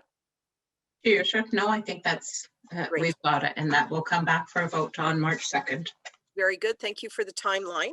So I think we're at the point now, Clerk Sharbuck, if you could read the recommendation regarding the balance of the correspondence to be received. And then after you read it, I'll look for a mover and seconder. Through your worship, the recommendation is that all correspondence items not otherwise dealt with are hereby received. Is there a mover for this motion? Councillor Hutchinson, are you moving this motion? Yes, Hutchinson moves the motion. Councillor Hamilton, are you seconding this motion? Yes, I'll second the motion. So we've had a very good discussion on each of the items. So I'm just calling the vote. All those in favor, please indicate with a raised hand. 6 members of council voted in favor of this motion. The motion is carried. Item 12 is routine department reports. There are none on this particular agenda. Item 13, future committee meetings. I just look over to page 3 on the agenda. There are 5 listed. The West Grey Traffic Safety Working Group for February 17th, 2021 at 10 a.m. The West Grey Committee of Adjustment, February 18, 2021 at 10 a.m. The West Grey Police Services Board, February 22nd, 2021 at 9 a.m. The West Grey Accessibility Advisory Committee, February 24th, 2021 at 7 p.m. And the Elmwood Community Center Board, March 2nd, 2021 at 7 p.m. So that deals with a listing of the future meetings from 13.1 to 13.5. Within that list, or if there's any other additions, corrections, members of council, beginning with Councillor Townsend. Thank you. Not a correction, but I just wanted to make everyone aware, including the public, that we will have an MTO representative at our meeting, which is on the 17th, which is tomorrow. And part of that discussion will be how MTO provides support and possible funding for our initiatives. Thank you. Members of council, anything further? Okay. All right, appreciate that. On item 14, communications from mayor and members of council. I just want to begin by saying I was delighted for the invitation and also the opportunity to provide remarks on behalf of council. Last week, when Minister Lecce and Associate Minister Walker made an announcement that $1.5 million will be an investment to the Spruce Ridge Community School to add 39 new childcare spaces and 2 new rooms right at the Spruce Ridge Community School. So I'm just want to say that the Spruce Ridge Community School plays an essential role in growing our future leaders, and to be able to have more childcare spaces to our growing community will help meet the needs of our families while providing quality care to our smallest citizens. So I'm most excited about that and encouraged by that announcement. Members of council, the last few times there hasn't been a lot of updates at this point. So if you do have an update, could you raise your hand? I'll try this for a few meetings, and then if I find that there is a lot of updates, we'll go around the virtual horseshoe. But is there anyone that wishes to speak at this time? Councillor Hutchinson? Yeah, just maybe a comment. Now that the lockdown has come to an end, or the stay-at-home order, I should say, I'm just wondering, we're classified as being in the yellow zone, and I think maybe we'll have some more information further in the agenda. I'm not sure if our emergency measures group is going to clarify what that really means, the yellow zone now, or the yellow classification, because I was just looking it up. It's a little hard to find what that means, but there are definitely some expectations in that under that that classification. So I'm wondering if we could maybe post that on our website or on Facebook, just to get that out there so that people are aware that it isn't just a free for all and go back to normal living. There are restrictions, and so I think it'll be worthwhile posting it. And I'm not sure whether it'll come up later in our meeting or not. Yes, I appreciate that. I can tell you that as of February 22nd, we will have our West Grey office opened for the public and staff. I do know that CIO Johnson is preparing a report, as she always does, for our West Grey Council to provide us an update on COVID. And I'm wondering, just at this point, Madam CIO, did you want to add anything to what I've just said, please? Thank you, Madam Mayor, and through you to Council. Yes, our municipal office will be open effective February 22nd on our reduced hours from 10 a.m. to 4:30 p.m. I've confirmed that West Grey Library is going to be continuing their curbside service until the end of February, and looking at alternate services, enhanced services for March. And we are working with public health to address opportunities for recreation programming or our facilities. So that's a work in progress, but we will have that information as soon as we get it, and it'll be in the staff report, which is coming March 2nd. Yes, very good. Anything further, Councillor Hutchinson? No, I have a couple other comments, but I think I'll leave them till later in the meeting when I feel it's more appropriate. Thanks. Okay, very good. Councillor Townsend? Thank you, Madam Mayor. I just thought I'd let people know I'm attending an economic developers rather than development conference, and it is really eye-opening. Things that we can bring to the table that will help our economic development group and even our budgeting with some ideas, and it'll tie into our strategic plan that economic development is working on as well.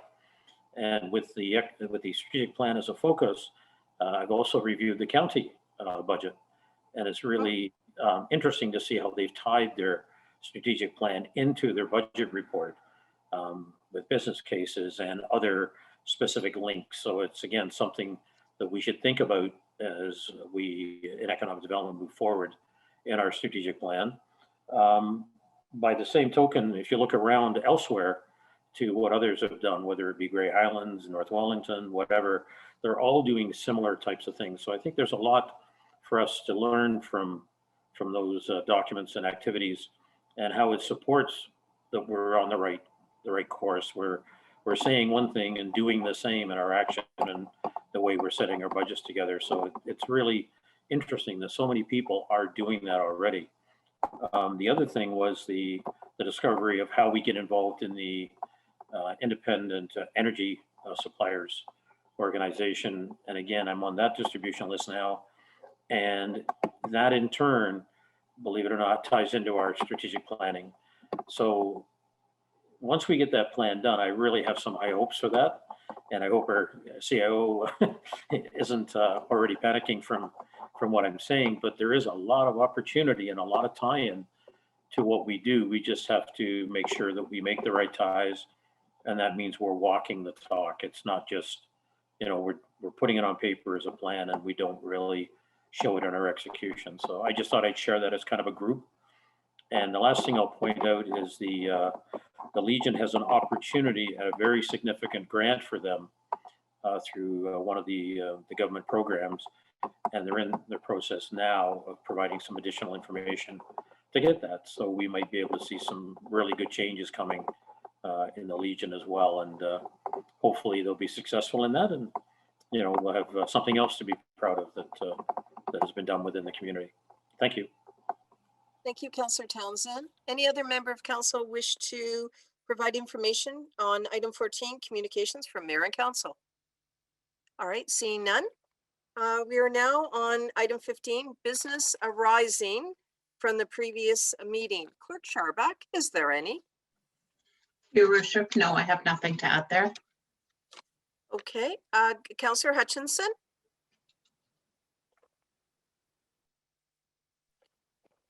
Oh, you'll need your audio. Okay, sorry. Can we take a 10-minute break maybe before we start the staff reports? And in the meantime, is it possible to get a hold of Fire Chief Schwartz that he could speak to his health and safety report? Okay, I'm going to say yes to both great suggestions.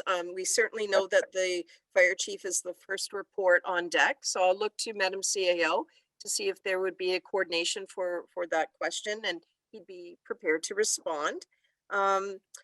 So thank you, and I do want to go to Councillor Townsend and any other member of council on the business arising from the previous meeting, and then we will definitely take you up on your suggestion for a break. I think that'll be great. Councillor Townsend.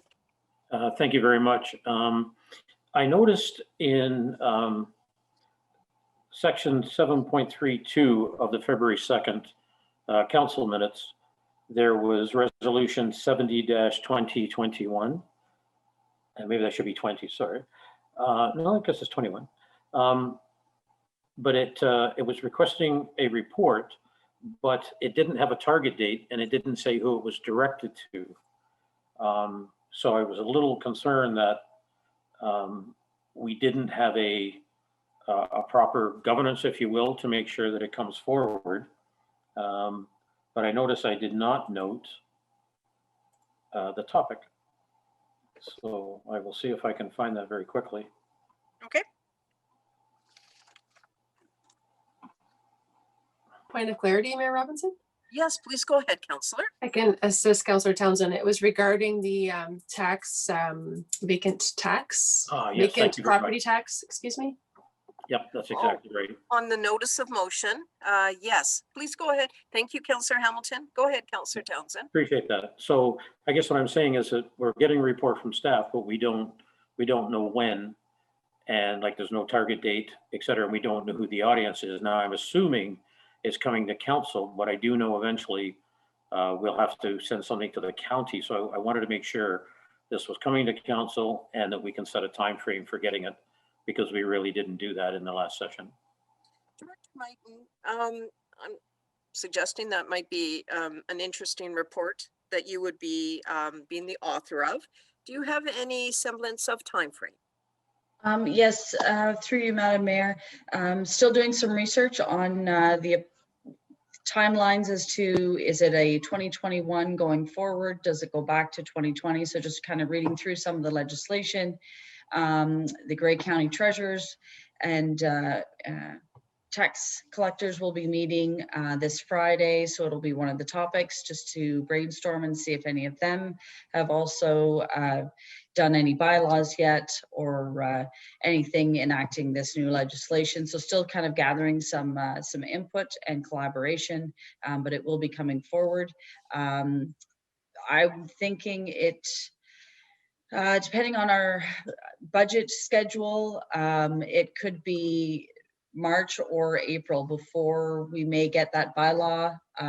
It needs to be a bylaw that council will need to enact, but we'll have to figure out our parameters, timing, and different things. So it could, again, depending on the scheduling of our budget, how it keeps moving forward. To focus, then it could be April before we get that report back. Councillor Townsend. Okay, thank you for the response, Councillor Townsend. Yes, I wonder, could you tell me, does that mean there would not be an impact in 2021? if it's after the budget process is completed? Director Mighton. Depending on the wording of the legislation in the rebate program as it stands today, the 2020 vacant unit rebate applications are due at the end of February of 2021. So depending if, I don't know if we can go back to 2020, so it may need to be in place. Again, this is some of the research that we've got to get into in the fine details of the regulation as to what the timing that we can implement it for. Does council want to give prior notice before canceling it? You know, so there's a few things to work through. So it, assuming it would be status quo for 2020, we'll be processing those for 2021. But I don't know that it would have an impact on your 2021 budget. But again, just working through some of those numbers, it's not going to find money for you. It's a matter of who shares in revenue in the tax levy. Okay, thank you for the clarification. That was all I had, Madam Mayor. Well, thank you very much. I'm not seeing any other member of council that has an item with regard to business arising from the previous meeting. So would council like to take a break, and we'll come back at 5 minutes after 8? Okay, we'll see you then, and we'll start on item 16 at that time. Thank you. Well, it's 8:05, and Clerk Scharbeck, I wonder if you could confirm that we have all members of council present and the staff.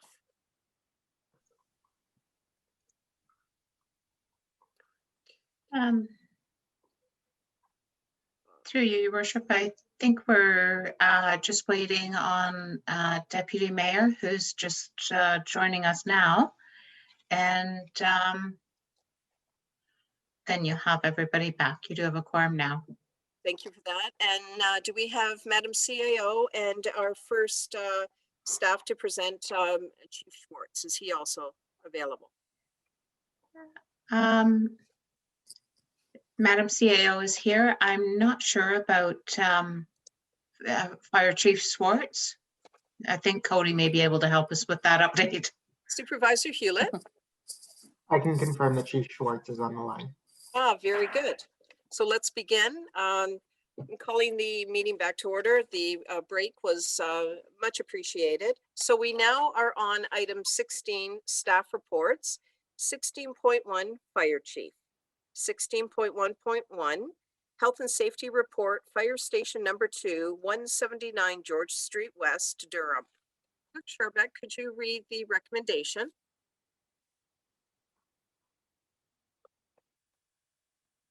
Through you, Your Worship, the recommendation is that council receives report, Health and Safety Report, Fire Station Number 2, 179 George Street West, Durham, for information.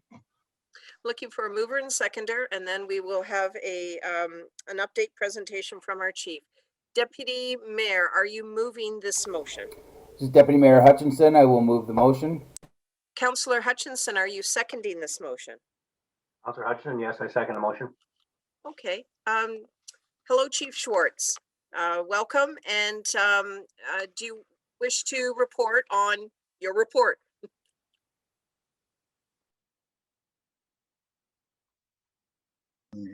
Can you can hear me okay? Yes, please proceed. Okay there. Sorry I was late. I was out, went out to a house fire last night just after 10 o'clock and never got home till 4 this afternoon. So it's been a busy day. Well, thank you for your work, your hard work. Appreciate that. Yeah. So the question I believe was they wanted to know about the health and safety here at the fire hall. There's a few issues. We try to keep them mitigated as things pop up. We did have a mold problem at the back of the hall, the apparatus floor in the tower area. We had the mezzanine we built there back in, I'm going to say, the late 80s. We had put office space up there before we occupied the present or the old police station, which is my office now, used to be police station. We needed some room for the aerial truck. It's been cramped back there. So we tore the old mezzanine down back in I'm gonna say the middle of November, and as we pulled the old walls down, there was pretty black mold in behind it. That mold was remediated by First General, I guess it is, out of Hanover. And once they cleaned it all up, we got busy and painted all the walls back there and cleaned it up.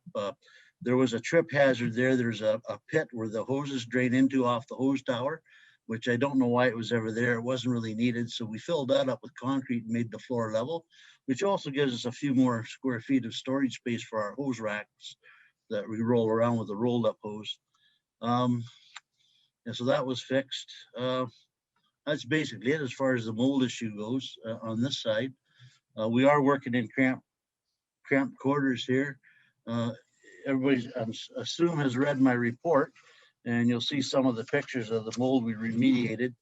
And you'll see that some of the tight spots and how we're kind of busting at the seams here right now. We have more ideas on things as far as our gear storage goes and that we can look at in the future if we were able to occupy the old police station when the police are finished with it. But that again is totally up to council. Well, basically that's where I'm at right now. So. Okay. Well, thank you. I will take questions from members of council, and then following the vote on this, Chief, I think we've got another question for you on a different topic, but we'll save that for now. Councillor Hutchinson, please.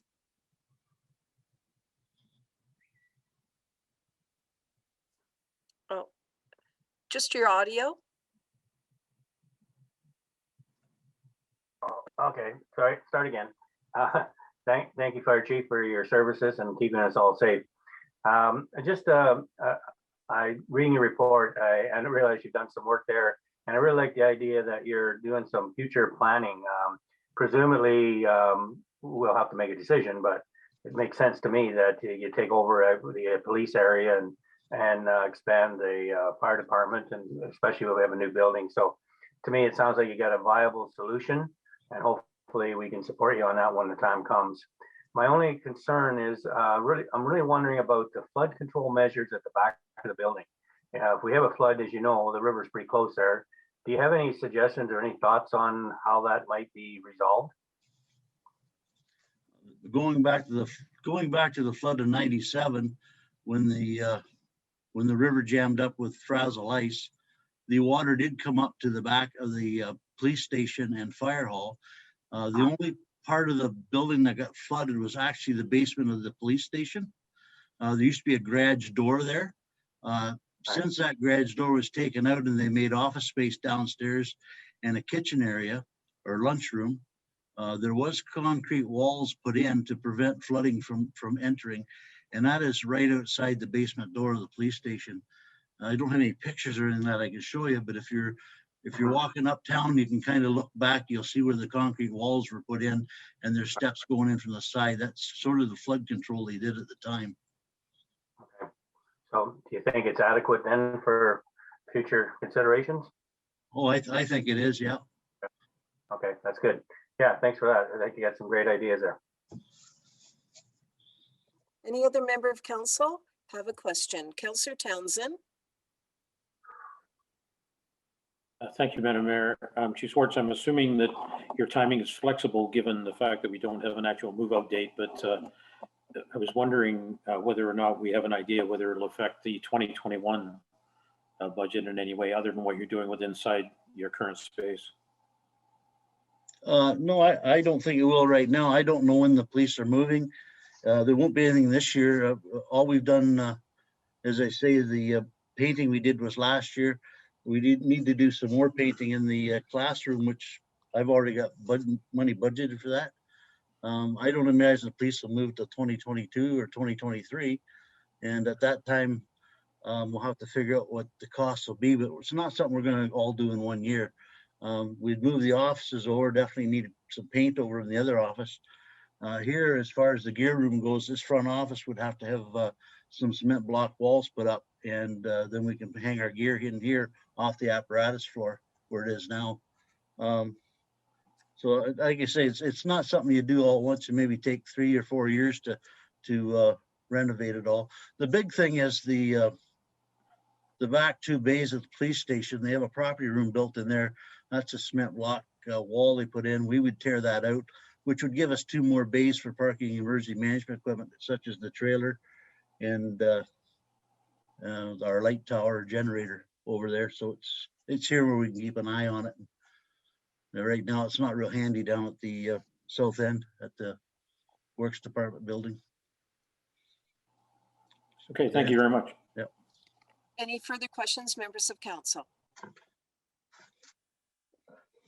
Seeing none, Clerk Sharbeck, would you read the motion and then I will call the vote? Your worship, sorry. The recommendation is that council receives the report, health and safety report, fire station number 2, 179 George Street, West Durham, for information. All those in favor, please raise your hand. 6 members of council have voted in favor of this motion. The motion is carried. Now, Chief Schwartz, we also had a question from Councillor Hutchinson with regard to some correspondence, miscellaneous correspondence dealing with the Township of Baldwin, Ontario Fire College. Councillor Hutchinson, would you like to pose your question to Chief Schwartz?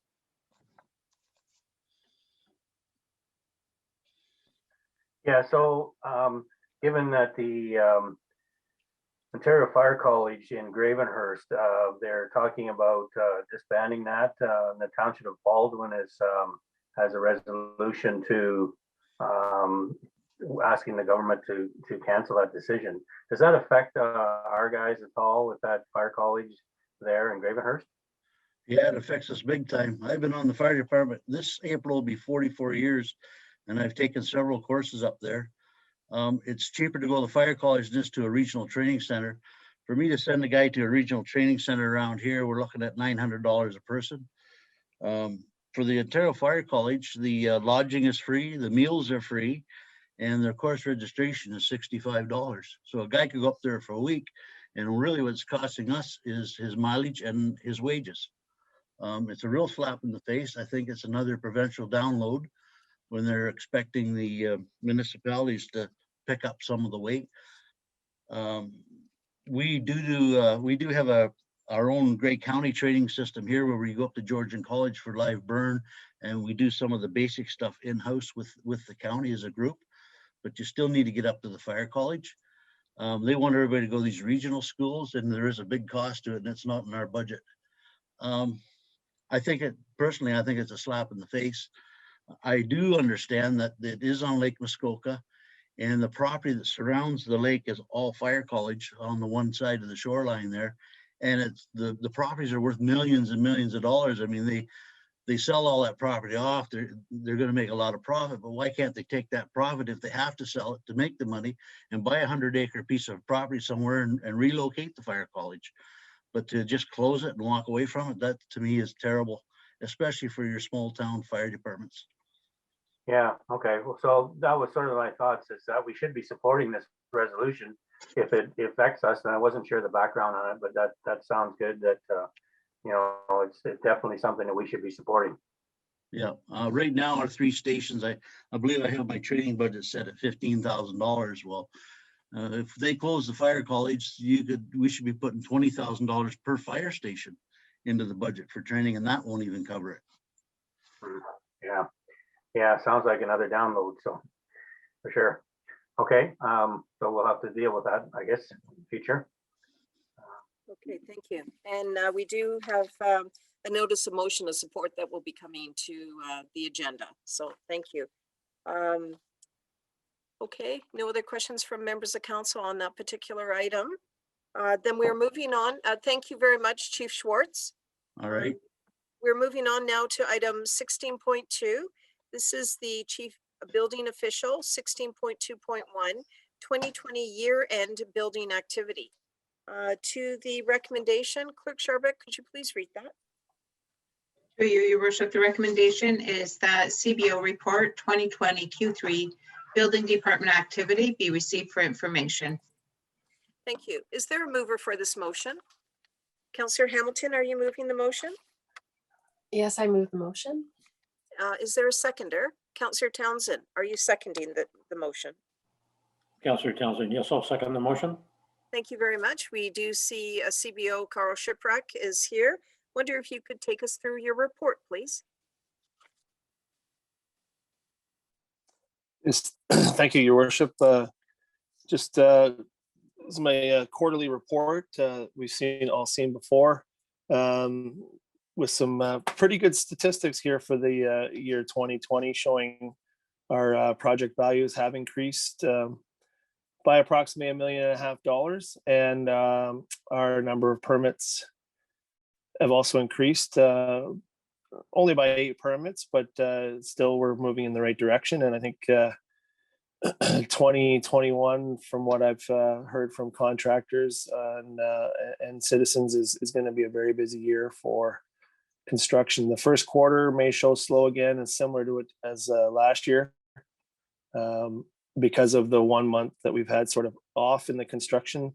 For the last month, I'm sure everybody's aware with the shutdown, with the lockdown, no new residential construction was permitted to start. So if you didn't have a building permit prior to January 12th, you're not permitted to continue with your construction, and you had to shut down, or you couldn't start. So, and all commercial other than what was really deemed essential, and that they really limited the number of, or what was deemed essential under that. So commercial construction really, for the most part, about 95% of construction commercial probably shut down.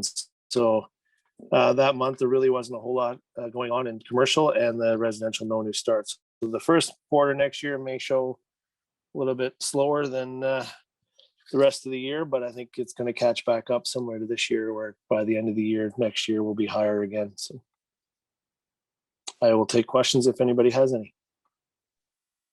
Thank you very much for that detailed report. Questions beginning with Councillor Hutchinson.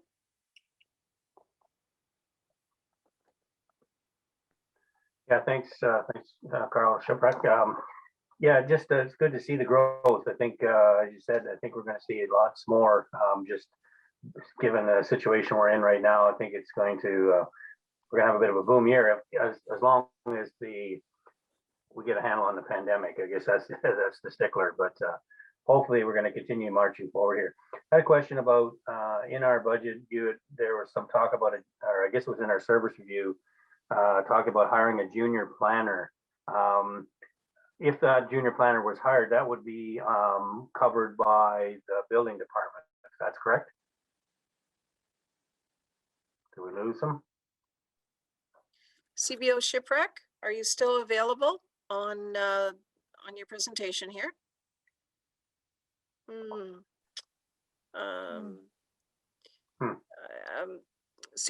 Supervisor Hewlett, are you able to let us know whether CBO Shiprack is still connected or not?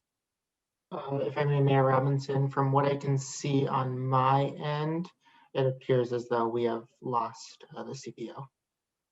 Okay, perhaps Director Mighton can respond to the inquiry, and hopefully by that time, CBO Shiprack will return to our meeting. Director Mighton, please. Thank you, through you, Madam Mayor. Yeah, I believe it was a plans examiner, not a planner. I believe the position was a plans examiner for building permits, which would, yes, be covered by the building department fees. Okay, all right, thank you. And I had another couple of questions. Maybe you can answer it, Director Mighton. I don't know. We have this new online application program for filing for building permits. They've been using it for a little while, but there was no online payment part attached. I'm just wondering if they've got that up and running, because that was one of the complaints I heard, is you can get a building permit, but then you have to come into the office to pay. Yes, through you, Madam Mayor. So we're still working through some of that. We do not want the building department to pay the credit card processing fees. These are tens of thousands of dollars when you add in development charges. So the credit card processing fees will be very significant. So even if the building department's not picking up the fee, the individual may prefer to process it alternatively instead of a credit card processing fee as well. Right. So we're still working through some of those kinds of things because of the fees involved with processing. Who's Yeah. going to So- pay those fees? Right, so there's no way of getting around that, like in terms of, you know, direct deposit or e-transfers or something on that line that doesn't affect it, doesn't. Yeah, right now our corporate account is not set up for e-transfers. We can't just have random things going into our account. We need some controls in there, so we don't have that process in place for just e-transfers. So we're still, again, working through how we may do it. Right now, we do have online banking for tax and water payments. So whether it's a different avenue as opposed to an electronic transfer, more like an online banking payment. Again, we have to work through how we're going to get the valid information of the permit and the client that it's associated with. So we've got to work through some of that instead of just the credit card processing, if you will. What about most of the banks have where you can actually take a picture of a check and send it through an email? Is that a possibility too? Like you can take a picture. That's more, yeah, I'm familiar with that with deposits. If you receive a check, you can do that as a deposit. This wouldn't be a deposit through, again, it's trying to find a manageable solution so that we don't have these random payments going in. So we've got to work on the accounting end of it, to be frank. It's just not as easy as a personal account. We've got to have a few more controls. We've got to work with our bank and with our software providers. So we're looking into it, but we haven't been able to find the most economical solution yet. Have we checked with other municipalities that may be ahead of us on that game, or? Yeah, we are in the process of working with or consulting with Grey Highlands. They also have it. They have put limits on it though. So you can pay your deposit of $200 on your permit, but you cannot pay your permit. Again, through credit card processing fees are huge if you're talking about those kinds of dollars. So we are looking at how others are doing it. But as an example, our neighbor doesn't just blanketly allow credit card payments either. It's on a limited volume that it's actually processed. So yeah. Okay, thank you. That's good. So I do note, members of council, that CBO Shipwreck has returned to our meeting. Welcome back. And I just want to ask if there's any questions from members of council. Councillor Shea. Thank you. Carl, well, in your absence, there was a question asked about the online application process, which Carrie was able to take care of. But I did want to ask you briefly if you could comment how the users have been responding to the online application process, if it's fairly satisfying, and if people are able to get inspections done in a timely manner. Thank you, through you, your worship, and I apologize, my internet kicked me off, so I had to re-log on, so I apologize for that. Our online software has been working amazing. You know, with the new process, there's always hurdles in the road, but we've been working with the software developer, and they are very willing and do add things on or change the software as requested in a timely manner. So that's been really good. There are more and more municipalities in our area coming on with the similar software. So it's been really, really good. On that, builders, contractors who use it on a regular basis, they really like it. They you know, all the information that they need is in one place. It's familiar to them. And like I said, multiple municipalities are using it now. So they can log into one location and access all the permits for all municipalities in one spot. Even though we're different municipalities, they're not required to have multiple accounts. One account gets them access to all municipalities. So that's good for them. One-off users, we did find a little bit of difficulty in just that learning curve for new users. So that has been an issue, but like I said, Cloud Permit, they have been working to modify the software to make it more user-friendly. You know, as more and more people use it, they get more and more requests, and it's definitely better than what it was when to start. So that's a benefit.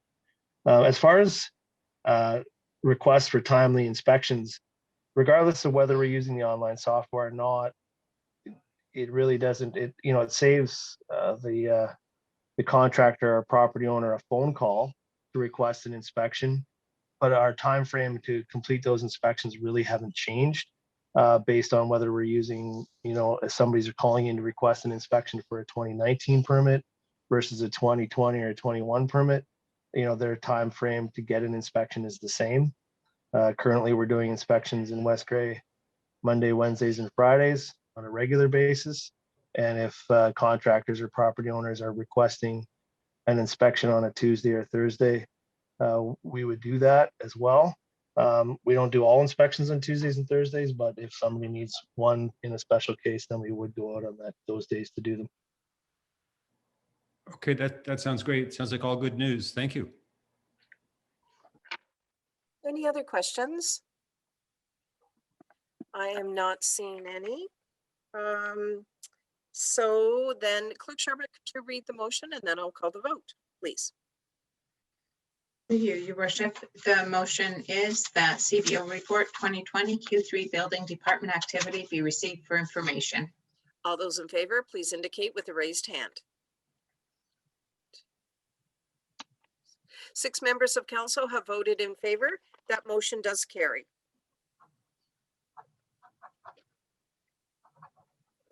16.3, Director of Finance Treasurer. 16.3.1, approval of accounts voucher 26-2020 and 3-2021. Clerk Sherbeck, could you please read the recommendation? Through you, Your Worship, the recommendation is that council approves voucher number 26-2020 in the amount of $119,143.34 and voucher number 3-2021 in the amount of $606,019.02. Thank you. Is there a mover for this motion? Councillor Hamilton, are you moving the motion? I move the motion. Deputy Mayor Hutchinson, are you seconding this motion? Deputy Mayor Hutchinson, I will second the motion. Director Mighton, any presentation with respect to your report? No, nothing with this one. They're just fairly straightforward accounts, Your Worship. Thank you. Questions from members of council? Councillor Hutchinson. I have a couple questions here. Oh, lost my spot, sorry. Just sort of a general one. The vouchers are a public document, correct? Yes. Yes.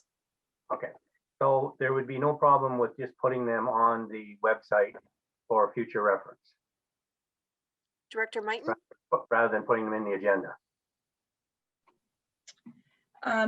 Yeah, it's not something that we've only ever done it through the agenda, but it's yeah, we can go, if we weren't putting them in the agenda, we could still, I suppose, generate them to place on there. Right.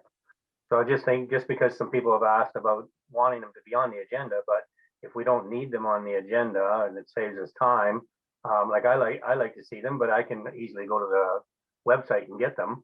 And I guess the only problem is, and that's how do you ask a question? I guess you can do it via email, but it's just something for us to keep in mind, I guess, with our procedure bylaw that we're still working on. I presume that there may be an opportunity to do something with that just to satisfy the public need there.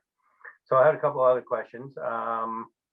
So page 91, there's, I just wanted to bring to people's attention that there's a legal services for $7,800 some for, I presume, someone who's been fighting a property standards order of some sort. So just wanted to make a mention that it does cost money when we go to court.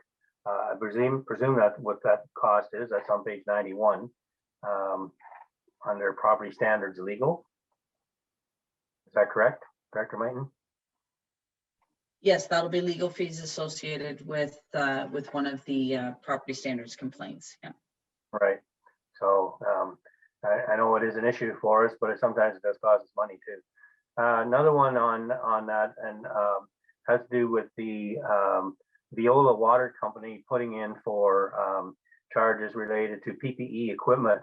And I just wondered if that is going to be bounced back to our emergency funding, covered under our emergency funding. Yes, through you, Madam Mayor. Yeah, that is one of our accrued accounts. So we will be putting that back into 2020 as an expense, and it will be one of the COVID-related expenses that we've been facing throughout the year. Okay, and maybe when going forward in our next budget, we can maybe get an update on how much money's in that emergency funds, where we are in terms of the spending on that. Maybe I can leave that with you, Director Mayton.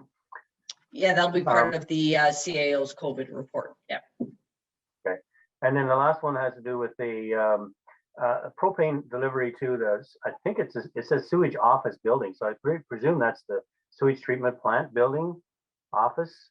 There's a propane delivery charge. That's on page 100. I'm just curious, do we not have natural gas there? The natural gas service does not extend far back as the sewage treatment plant. I believe the previous public works director had got a price, and it was probably in the realm of about $36,000 or so to extend the natural gas back that far. So it doesn't reach, the sewage treatment plant does sit back a fair distance from the road.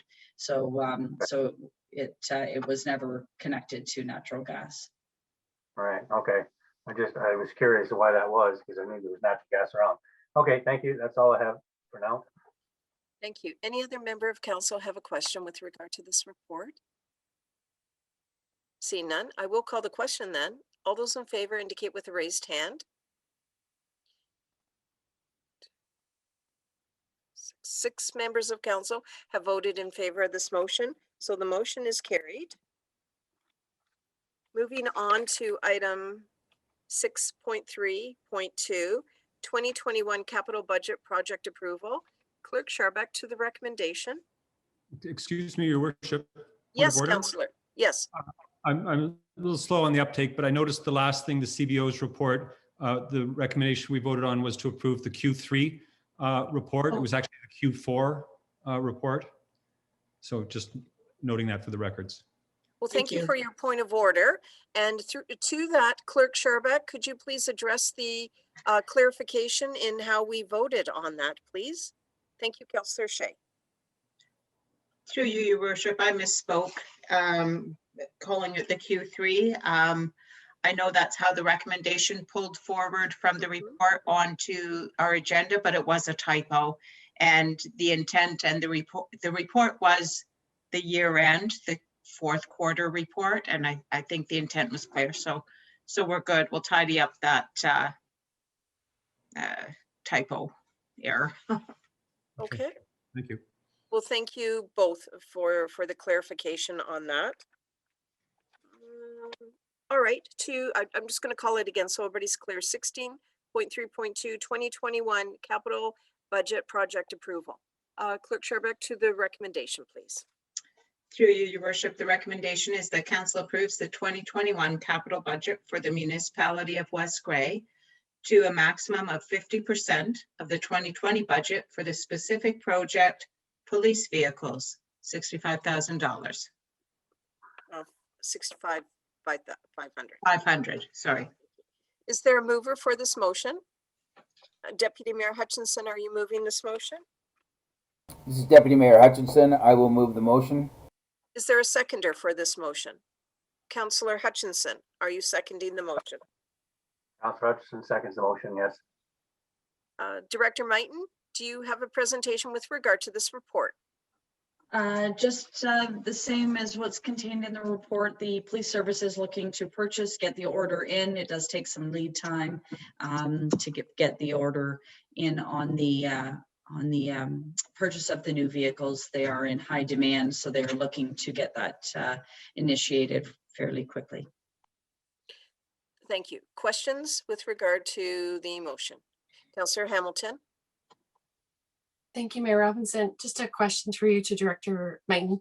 Is there a resolution or a motion of support from the board for this request? Thank you. Director Mighton. The police chief had asked for approval to purchase the vehicle in advance of the budget. So then I'd like to move an amendment to the motion that the request be deferred until council receives a recommendation from the West Grey Police Services Board in support of this request. Is there a seconder for this amendment? Oh, sorry, pardon me, Clerk Sharbuck. Through you, Your Worship, we'll just call it a motion to defer. Oh, okay. And oh, yes, I'm sorry, that's what it was. Yes, thank you. Can I just ask? Ask Councillor Hamilton, until such time as a recommendation from the Police Service Board is received? Yes, that'd be perfect. Purchase, that okay? Yes, and you're right, it's a defer. Thank you for clarifying. Thank you. Madam CAO, just before I get a seconder, you have your hand up. Yes, thank you very much, Madam Mayor. I have indication that the police chief is in the meeting and would like the courtesy of speaking. Okay, thank you for that. So Thank you. I'm going to, Clerk Sharbuck, should I take a seconder for the deferral and then go to the chief? Yeah. All right, I will go ahead. Sorry, through Your Worship, that's up to you, Your Worship, if you do the deferral first, or it's moved, so we're sort of in the middle of it. Right. But it's not seconded, so it's not on the floor for council's debate at this, or I guess the deferral isn't really debatable. Right. Other than the time. So it's entirely up to you how you wish to proceed. So I'm just on the, I'm just looking for clarity on the process, because if I get a seconder, then would that allow the chief to speak to provide some information to this council? Or is it better not to get a seconder so that the chief can speak to the item? I'm just looking on the procedure part. I want to be very clear. A seconder will lead to a vote. Yeah, okay. Thank you. So members of council, I would, the chief is here to speak to the item. So I extend the courtesy. Chief Martin, please. Thank you, Your Worship. In terms of deferring this, I will refer to the Police Services Act that equipment purchases and the necessary equipment to keep the police service functioning at the level it needs to be adequate and effective are operational matters. They are not directional matters, which Council and the Police Services Board has no domain over under the Police Services Act. We are requesting a car because one of our cars is already blown up and is out of service, and another one is well over 250,000 kilometers and needs to be replaced. It is my respectful comment that this is an operational matter and not in the domain of council. They can't defer how we spend money, but they can only deal with budgets, whether they send them back or deny them. Thank you. Thank you. So with that, Clerk Sharbuck, does that make the deferral in order at all?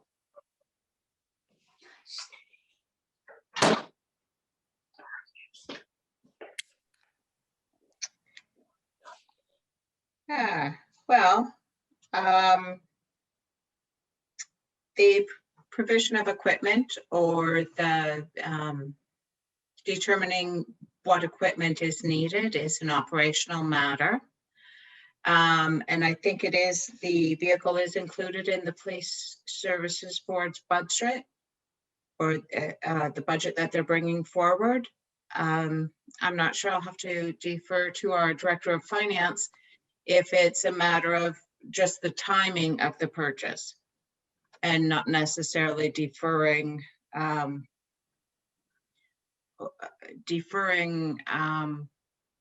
or it doesn't change that the purchase or the vehicle is in the budget. It just changes the timing of when it can be purchased.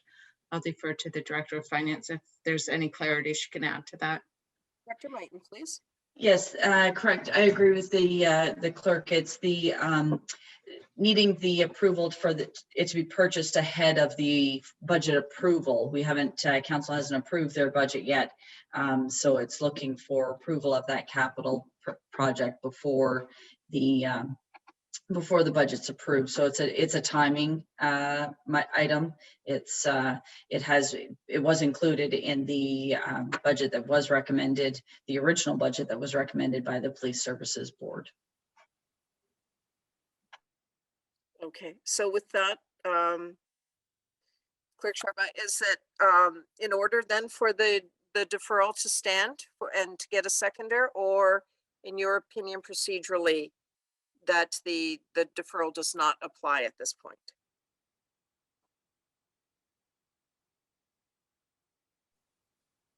Is the deferral in order is what I'm asking for, just to make sure for our members of council. I think it depends on the urgency, to be honest. If there's time for the Police Services Board to provide a letter of support for this purchase or this pre-approval of a portion of the budget, or is it urgently needed to be ordered before the March 2nd council meeting? I'm not sure. I'd have to ask either the board members or the police chief who is here to comment on the urgency, and then it would be at council's discretion I'll to go allow to it Chief, or not. pardon me for that. I'll go to Chief Martin, and then I see Councillor Shea has his hand raised. Chief Martin?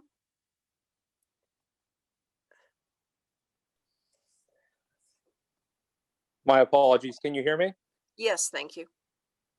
Police vehicles are not off the lot cars. They have to be ordered, and we're looking at least, given the demand for police cars being a sole source product now simply produced by Ford. Our last vehicle took 9 months for delivery. Even if we go to March, 9 months, that'll put us back into next year's budget. And we will still be short 2 cars, and driving one that has an exceptionally high mileage. It is one of our Tauruses that does not do well with our spring or fall conditions on a number of our roads. And we'll be seeing those increased costs coming in for repairing the transmissions and front end as they get pounded due to the frost coming out and the frost going into our highways. So it's not a simple matter of going to the lot and buying a car. They have to orders be placed. We get placed into a queue for orders. We are small. We buy 1 car a year. We are not the huge priority like some of the regional services. And we are competing with police services across North America for these trucks and cars. All right, thank you. Councillor Shea. Thank you. I think that the information that the chief is providing is operational in nature, and I don't think we really need that. I think that the question that's being asked is it appropriate for the police chief to be addressing council and asking us to free up budget, or is that a request that needs to come from the police board? Is that not the chain of command within our organization? I believe that I think this is a perfectly legitimate request, but I don't think it's going through the right channel. So I'll second the motion to defer. So on the motion to defer, Clerk Trevor, could you read the recommendation, because it provided a timeline as well for that in terms of it being addressed at the board meeting. Through your worship, moved by Councillor Hamilton and seconded by Councillor Shea, that the request, and I'll spell out the request in the resolution, be deferred until such time as a recommendation from the Police Services Board is received with regards to this purchase. Any further questions on the motion to, actually calling the question on the motion to defer? All those in favor, please indicate with a raised hand. I see 2 members of council. All those opposed, please, all those opposed, raise your hand. So 4 members of council were opposed to this deferral motion, so the motion lost. So we do have the main motion on the floor at this point, but I do see Councillor Townsend's hand is up. Thank you, Madam Mayor. At our last budget meeting, council gave direction to police services to go back and come back with a 2% increase over 2020. And this expenditure would be within that boundary. So I don't have a problem with that. We'll deal with if in fact the police services do come back as asked by council. But either way, it either means they spent their money or their increase or not. So, excuse me, if they don't already have other funds built in. So that's why I figured there was enough appropriateness to get it moving faster than having to wait till 2022 to get another vehicle. Clerk Sherbeck, could you please read the motion at hand? Yes, through you, your worship, moved by Deputy Mayor Hutchinson and seconded by Councillor Hutchinson, that council approves the 2021 capital budget for the Municipality of West Grey to a maximum of 50% of the 2020 budget for the specific project, police vehicle, $65,500. All those in favor? Oh, Councillor Hutchinson, do you have a question? Yes, I do. I don't know if my mic's on. Yeah, I just wanted to make a statement that I think really the question here is, are we approving this budget expenditure ahead of approving the budget? And I think that's really what it's there, what the ask is here, whether it comes through the police board or whether it comes through the police chief. I think the fact is that we're making a decision to approve part of the budget before finalizing the budget. And so that's what we're voting on, I think. So thank you. All right. All those in favor, please indicate with a raised hand.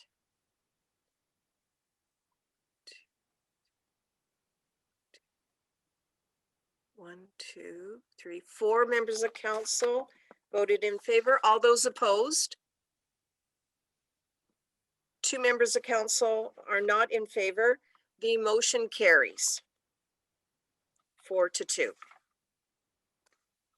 On item 16.4, Recreation Supervisor, 16.4.1, Hydro One Building a Safe Communities Grant. To the recommendation, Clerk Sherbeck. Through you, your worship, the recommendation is that council provides staff direction on the Hydro One Building Safe Communities Grant regarding either trails or community garden improvements. Is there a mover for this motion? Councillor Hamilton, are you moving the motion? Yes, I move the motion. Is there a seconder for this motion? Councillor Hutchinson, are you seconding this motion? Councillor Hutchinson, yes, I second the motion. Okay, Recreation Supervisor Hewlett. Before I go to your presentation, I did see Councillor Townsend's hand. It was up. I'll defer to the presentation first, and then I'll ask my questions. Thank you. Okay, you're welcome. Supervisor Hewlett then. Thank you, Mayor Robinson. Not much of a presentation with this report. Fairly straightforward, just seeking direction from council as to direction for this grant. The 2 proposed projects are they're a good fit for the grant. Just one thing to keep in mind that the grant really focuses on projects that are measurable. So A more measurable project would be the impact of the community garden as opposed to trail. But ultimately, I'm seeking council direction on which way they would prefer this grant to go. Okay, Councillor Townsend. Thank you, Madam Mayor. I have questions on both community garden expansion or extension and the trail improvement. So I'll start with the community garden. I guess I'm wondering what the current use of the gardens that exist right now are, and also what the ongoing maintenance cost and staffing requirement would be on that. Because if we start creating, then we create a legacy or a mortgage, if you will, on the effort that's required to maintain. So I just wanted to ask that first on the garden side. Absolutely. Through you, Madam Mayor, the garden use this past season was the first season that we've really pushed the use since I've been with West Grey. This past season, we saw all plots being used. 7 of them were used by various community members, and 1 was allocated for our seasonal programs, so our summer camps. So this season, they were all used by either members of the community or our summer programming. The cost to use or to maintain the gardens is fairly minimal. All of the maintenance, watering, that sort of thing is all done in-house, usually either by recreation staff or in kind through our public works staff. I don't have a direct number associated with the maintenance, as there's been very little that has had to been purchased through the recreation department to keep the gardens maintained and going. Majority of the costs for the garden use do fall onto the users. So we don't provide currently any tools, equipment, seed, anything like that. The only thing that we do really is a recreation staff will assist with basic maintenance of the gardens and watering where we can, where permitted. Thank you very much. On the trails side, there was a reference of ice roads, or was that a typo? No, that's correct. Okay, what are they? Like, what do you mean by so a very layman term, ice roads, they're essentially secondary access roads that run down by the rivers. The most prominent ice road would be off of the Middle Dam going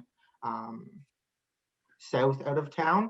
Essentially, they're secondary access roads that are used if there is flooding or frazzle ice that a work vehicle could get down to remove the blockages in the river. Okay, thank you. And the other one was, could the funding, if it was received and it was done for trails, rather than saying we could do more, would it actually fund what we plan? And I say that because of the fact we know that with all the requests on the table, it's going to be a very, very tight budget. So I was looking for an opportunity to offset some of the requests to the levy by potentially a grant if we were successful. Would that be the case? To clarify, your question would be, as opposed to using the money that we have allocated in the proposed 2021 budget, using this grant to replace it? That's correct. That's difficult because the trails as they currently are, being what I refer to as unassummed, they'll be quite costly to get to a level of which they can be maintained in a regular trail usage. So I'd be hard pressed to say that the grant can be used to replace the budget allocation. I would recommend, if we were to go through, to continue with both, because the trails will be quite costly to maintain and it'll just be an ever-going cost. Okay, thank you. That was all my questions. I did note Councillor Hutchinson and then Councillor Hamilton. Yeah, I'm supportive of both programs, but realistically looking at it, I do think the trails is the more expensive aspect of the community gardens. As our Director Hewitt has said, there isn't a big expense there, sort of thing, to continue on with that. So I do see the trails as being the more expensive part that this might fit better for. There's going to be things like control gates. I see there's an option for that. There's going to be signage, which is another important thing, and then there'll be some base and whatnot. But I think there's a bit of a cost up front, but I think once the trails are part of the trails set, then I don't think the maintenance is going to be that huge. It's just sort of getting things in place and getting some of the liability off our hands, I think is the starting point. So So I'd be supportive of the trail end of it, but that's where I'm coming from. Thank you. Councillor Hamilton. Oh, thank you, Mayor Robinson. Before I speak, I note Supervisor Hewlett had his hand up after Councillor Hutchison spoke. Well, thank you for that. And then Okay. let me, please excuse me, let me go over to Supervisor Hewlett. And thanks for mentioning that. Thank you. I would have made my comments in the next round, but the one thing to keep in mind with the trails is the current trail system is very Durham centric. So it really only services a small part of West Grey. The proposed project for the community gardens would allow the community gardens to expand into the other urban centers because there has been a push from the community, especially out Ayton and Normanby Way, for different types of community gardens out that way. Yeah. Thank you. Councillor Hamilton. And sure. If I may Go just ahead. reply. My intent is if we ever do get a committee that we will look at all of West Grey, and ideally we would be looking at, if nothing else, some kind of master plan or master mapping so that people know what's out there for sure, without us not necessarily maintaining everything because of all of the other parks that are out there and conservation areas. So I do think that I do see it as a West Grey thing, but yeah, obviously Durham is where I'd like to start because that's where I think our biggest liability is right now. When you look at the trails and who's using our trails and who's not using them, sort of thing. So yeah. Thank you. Councillor Hamilton, please. Thank you, Mayor Robinson. Yeah, so just thinking about the community gardens, I was going along the flight path of, well, first of all, they're both worthy causes, aren't they? But in terms of community gardens, we've had a great pilot at Durham. It sounds like it was very successful. I know we've applied for a tree grant of edible trees. Hopefully that comes through as well. But I like this idea, and it was really well received from an economic development point of view, where we're able to spread the money around in our different urban centers. I know that goes over really well. And so I was thinking the same thing along the community garden, what a great opportunity this could be. I did have a question for Supervisor Hewlett, is could we have a garden also in Elmwood Urban Center? Could that also be included on the project list? Yeah, that's definitely a possibility. It would be a little bit more logistics involved just because, as you're aware, Elmwood is a split between Brockton and West Grey, but I assume given my work in connection with the Elmwood Community Center Board and the Elmwood Chamber over there, I'm sure we could do something at probably the Elmwood Community Center. Excellent. Okay.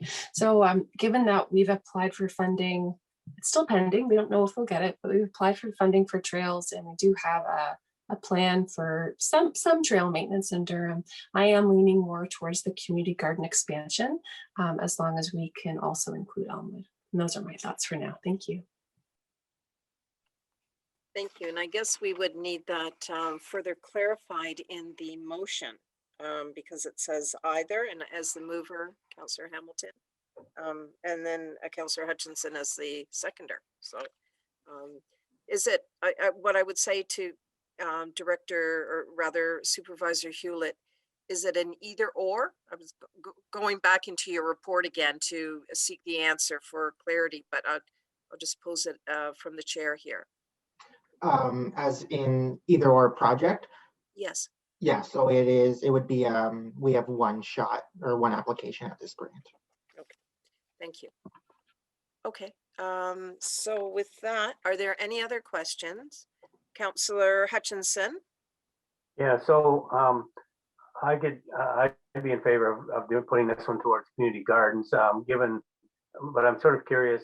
I know I've mentioned before, and I'm not sure where we are, but I mentioned about the resiliency fund, which was a fund that I don't know, it's provincial or federal now, that they were put out there, and I thought that we were applying for that for trails with maybe Cody or Carrie can speak to that, and whether we've heard anything back on that, because that was one that we talked about. I don't know if we did apply. Supervisor Hewlett? Yes, the community resiliency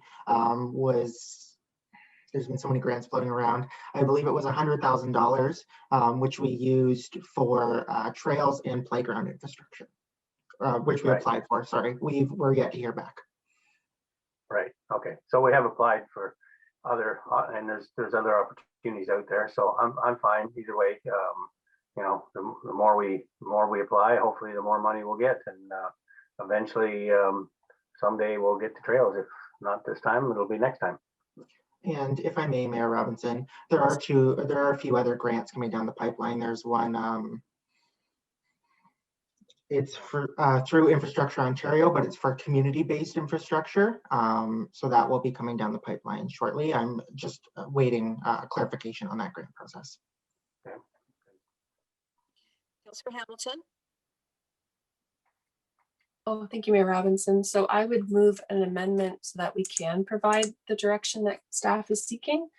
And I would move an amendment that we direct staff to apply for community garden expansion with the addition of, wait, maybe I'll list the towns. So community garden expansion for Durham, Ayton, Newstead, and Elmwood Gardens. If that's the clarity that staff need, I can tweak the wording, but that's the intention. Thank you. I think Supervisor Hewlett, are you fine with that clarity for processing the application? Through you, Mayor Robinson. From my end, the clarity is clear, but I'll defer to Clerk Scharbeck. And that's where I'm going next. Thank you for that. Clerk Scharbeck, please. Yes, there was a mover and a seconder, but no actual direction in that first motion. I'm wondering if we're just filling in the blanks in that original motion and not making it, we don't maybe need to make an amendment? I wondered that as well. Would that be fair to go forward with that council directs staff to proceed with the Hydro One Building Safe with applying for the Hydro One Building Safe Communities Grant for community garden improvements for the Durham, Ayton, Newstead, and Elmwood Gardens, community gardens? Is that the intent? Councillor Hamilton? Absolutely. Yes, okay, thank you. Perfect. Councillor Hutchinson, does that work for you as well? Yes, that's fine. Any other questions with regard to that? I thought I saw Councillor Shea's hand up, but I'm not certain. Councillor Shea? Well, it's a tiny bit off topic, but Supervisor Hewlett let the cat out of the bag when he mentioned an infrastructure recreation grant coming down the pipes. And I just wanted to know, did we not plan to apply for half of an ice resurfacer?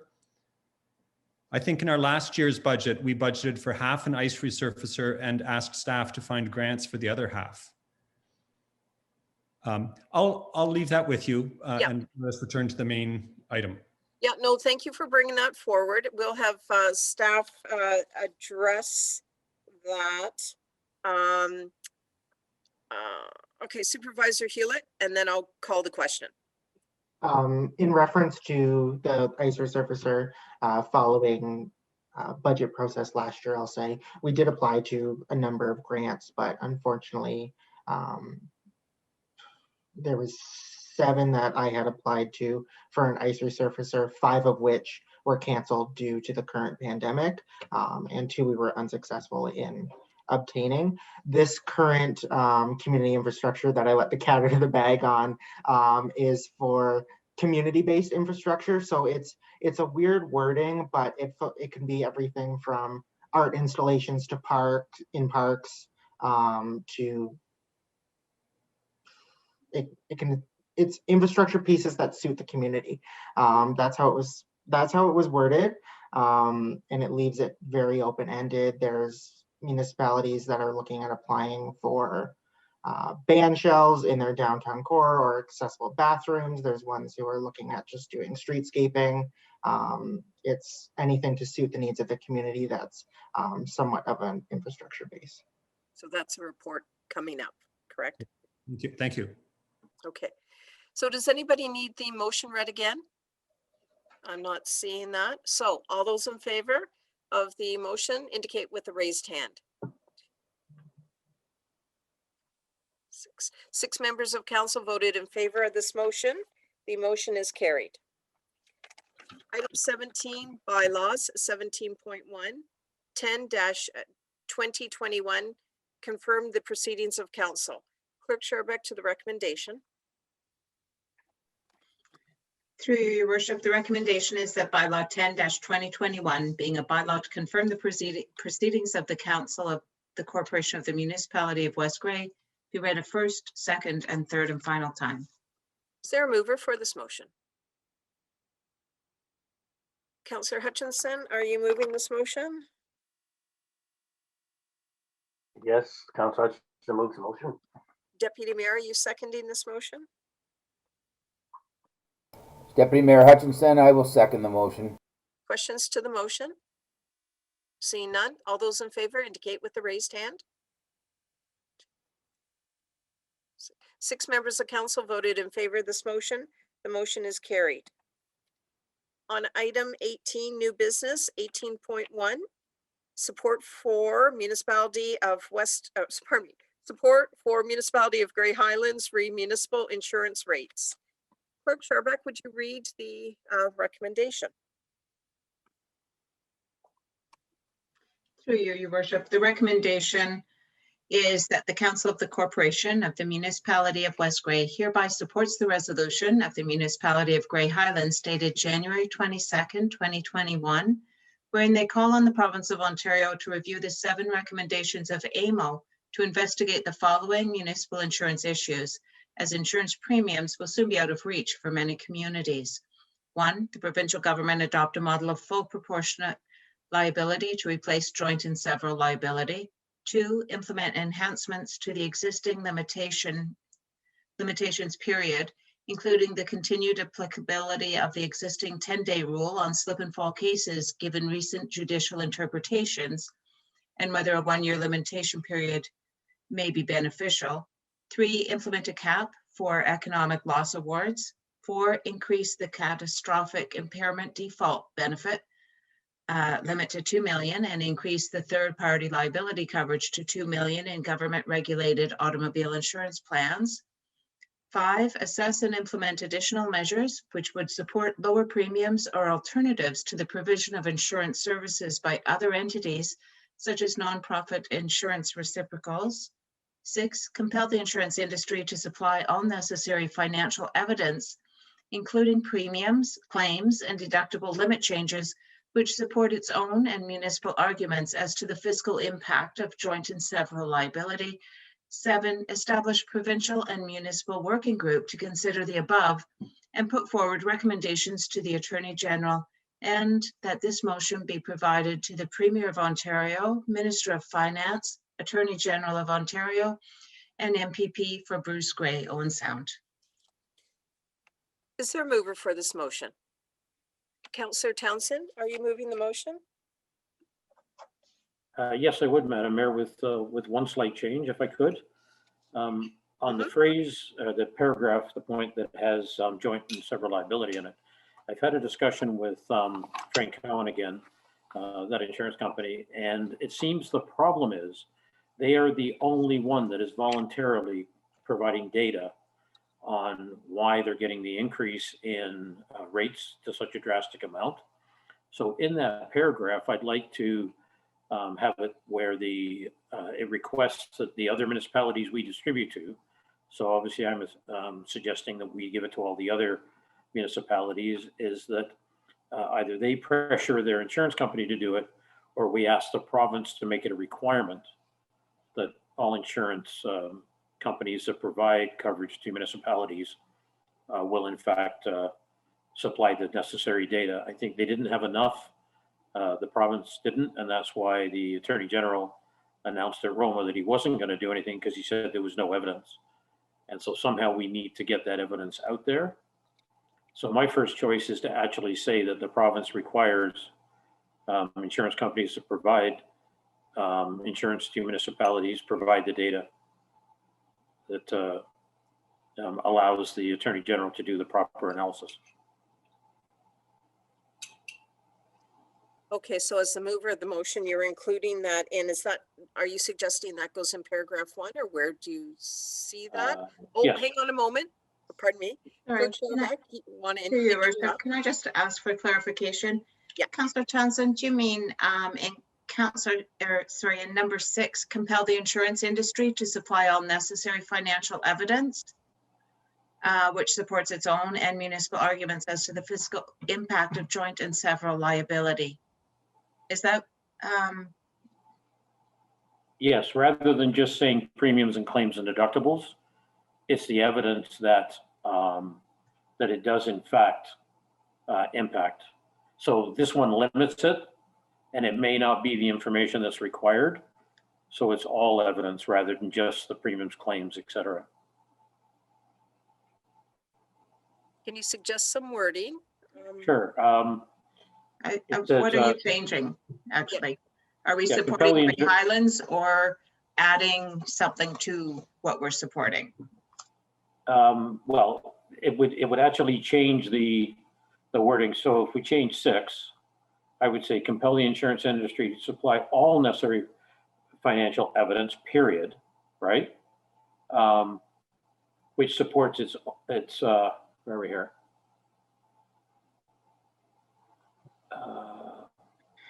As to the financial impact on premiums of joint and severable liability. You see what I'm saying? Clerk Shorback?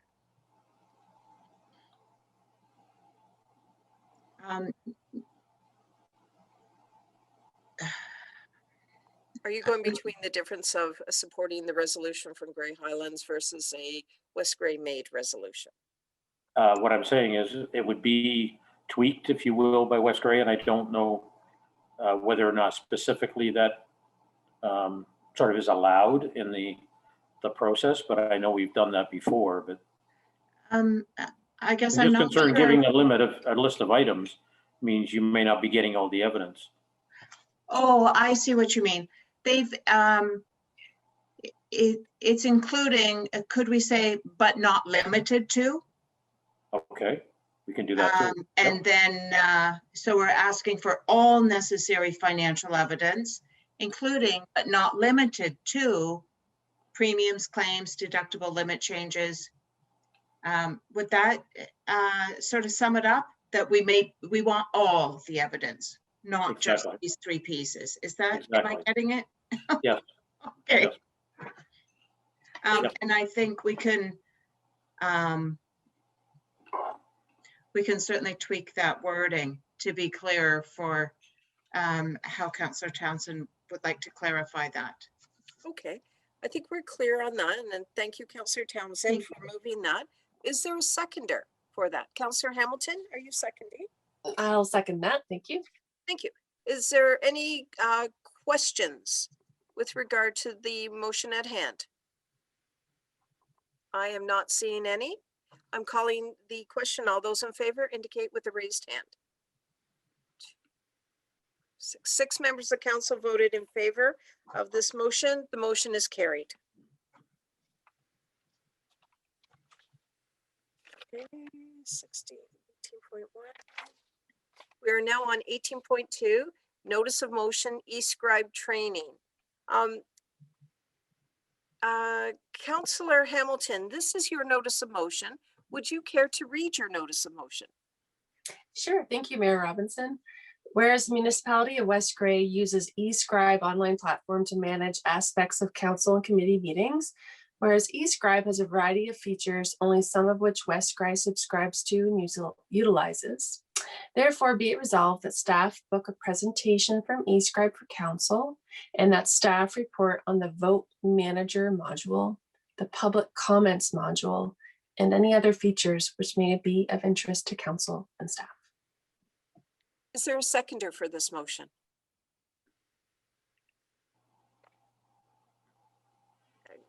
Councillor Shea, are you seconding this motion? I'll second that motion. Are there any comments? Councillor Towns? Oh, pardon me. I'll go to the mover of the motion first. Councillor Hamilton.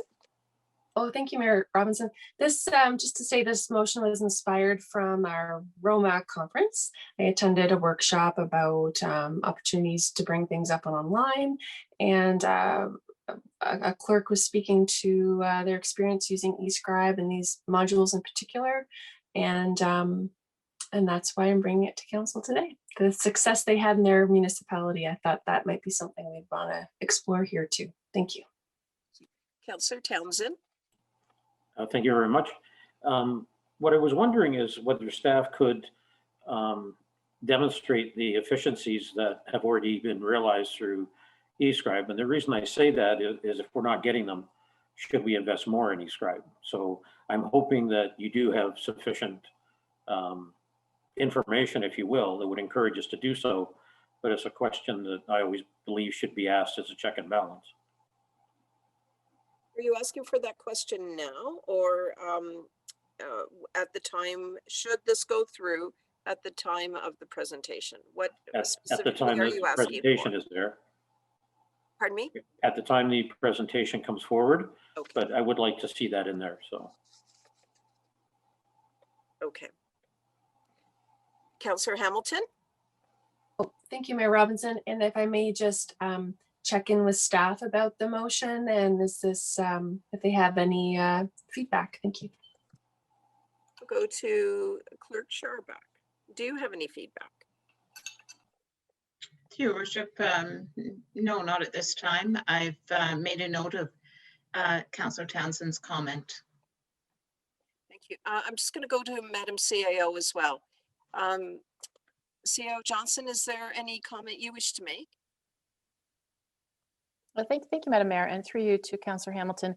You will recall that when we were investigating eScribe as our software solution, there were a number of modules. All of them have a price subscription attached to them, and we were taking a slow and steady approach to it. So I'm certainly thinking that, you know, at this point we've had a lot of experience with it, so a presentation would be suitable. Any budget implications would, of course, be a different conversation. Okay. Any other questions with regard to the notice of motion? All those in favor indicate with a raised hand. 6 members of council voted in favor of this motion. The motion is carried. Item 18.3, notice of motion, Bruce Grey Food Charter. Councillor Hamilton, I believe this is your notice of motion as well. Would you like to read it? Thank you, Mayor Robinson. Whereas the Bruce Grey Food Charter is a guiding document to assist in the development of policies and programs to promote a healthy and just food system in Grey and Bruce counties. Whereas the Charter is a commitment to work together to build a vibrant, sustainable, food secure community. Whereas a sustainable local food system will prioritize health, social justice, education, economic development, the environment, and culture. Whereas community leaders can use a charter to define the food, water, and agricultural goals for Grey Bruce and guide decision-making. Whereas the Food Security Action Group of the Bruce Grey Poverty Task Force invites organizations to endorse the charter. Therefore, be it resolved that West Grey Council accepts and endorses the Bruce Grey Food Charter, that the organizational endorsement be signed and submitted to Bruce Grey Poverty Task Force, and that this resolution be circulated to Bruce and Grey counties and municipalities, MPP Walker, MPP Lisa Thompson, West Grey Public Library, Durham Food Bank, and school boards in Bruce and Grey counties. Thank you. Councillor Hamilton, will you be moving this motion? Oh, yes, please. Thank you. Is there a seconder for this motion? Councillor Shea, are you seconding this motion? I'll second this motion. Any questions with regard to the motion? Seeing none, all those in favor indicate with a raised hand. 6 members of council voted in favor of this motion. The motion has carried.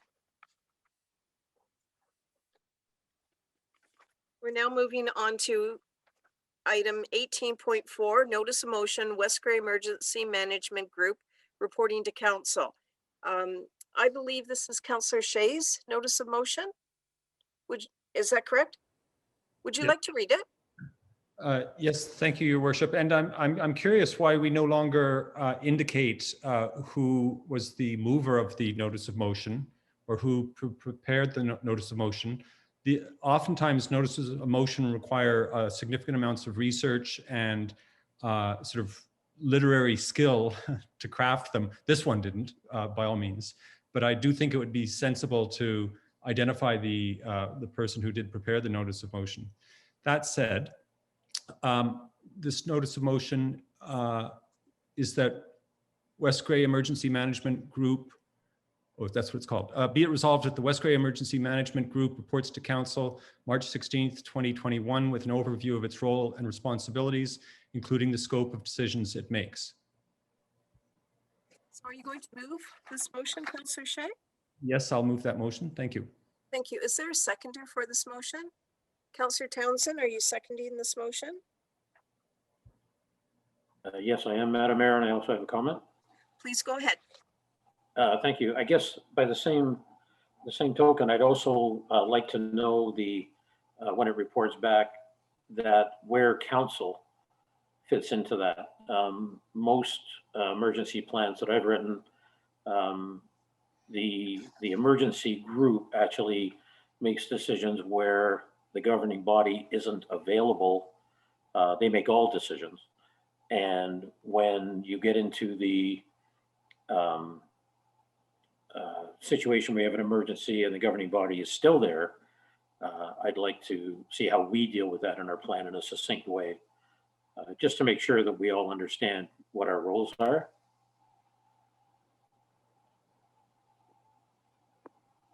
Okay, so are you suggesting that it is covered off in this motion?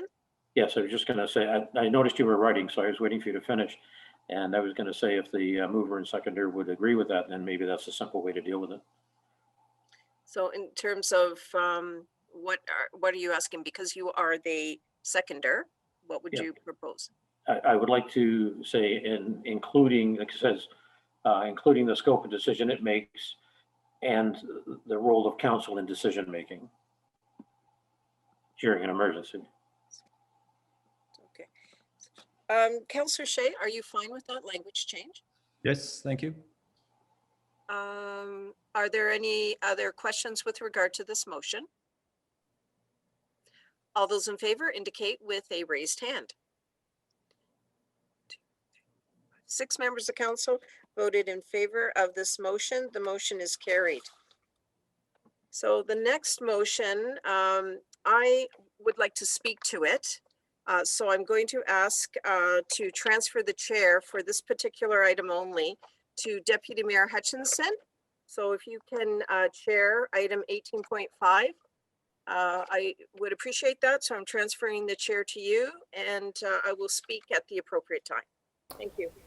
Thank you, Mayor Robinson. This is Deputy Mayor Hutchinson. We are on 18.5, notice of motion, remote participation for members of council. I do believe, Councillor Shea, that this is your motion. Would you like to read it? Yes, thank you, Deputy Mayor.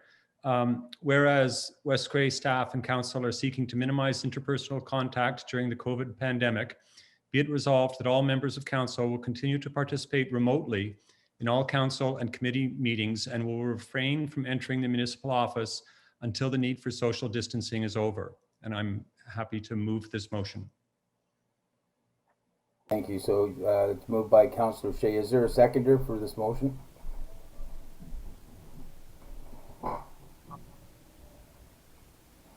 Councillor Hutchinson, are you seconding that motion?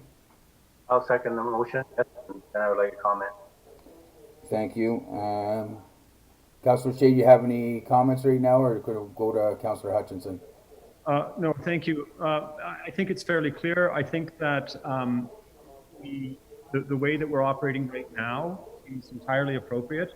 We're all each in our own homes, I presume, and we're getting the business of council done very effectively and efficiently. I think that if we start having some members attending back into the council chambers, it puts an extra burden on staff, and it does create a kind of a sense of hierarchy that some members are have a different role to play. So I'm just trying to protect staff through as little interpersonal exposure as possible, and to create a sense of balance and equity amongst all the members of the council. But I think that's all self-evident. So thank you very much. Okay, thank you, Councillor Shea. Councillor Hutchinson, you had a comment, and then I'll go to Mayor Robinson. Councillor Hutchinson. Okay. Right. So I have a little concern in terms of the wording at the end where it says entering the municipal office until the need for social distancing is over. I think based on what we're hearing from our federal government, that the social distancing thing could last until we get herd immunity, which possibly could be September or later this year.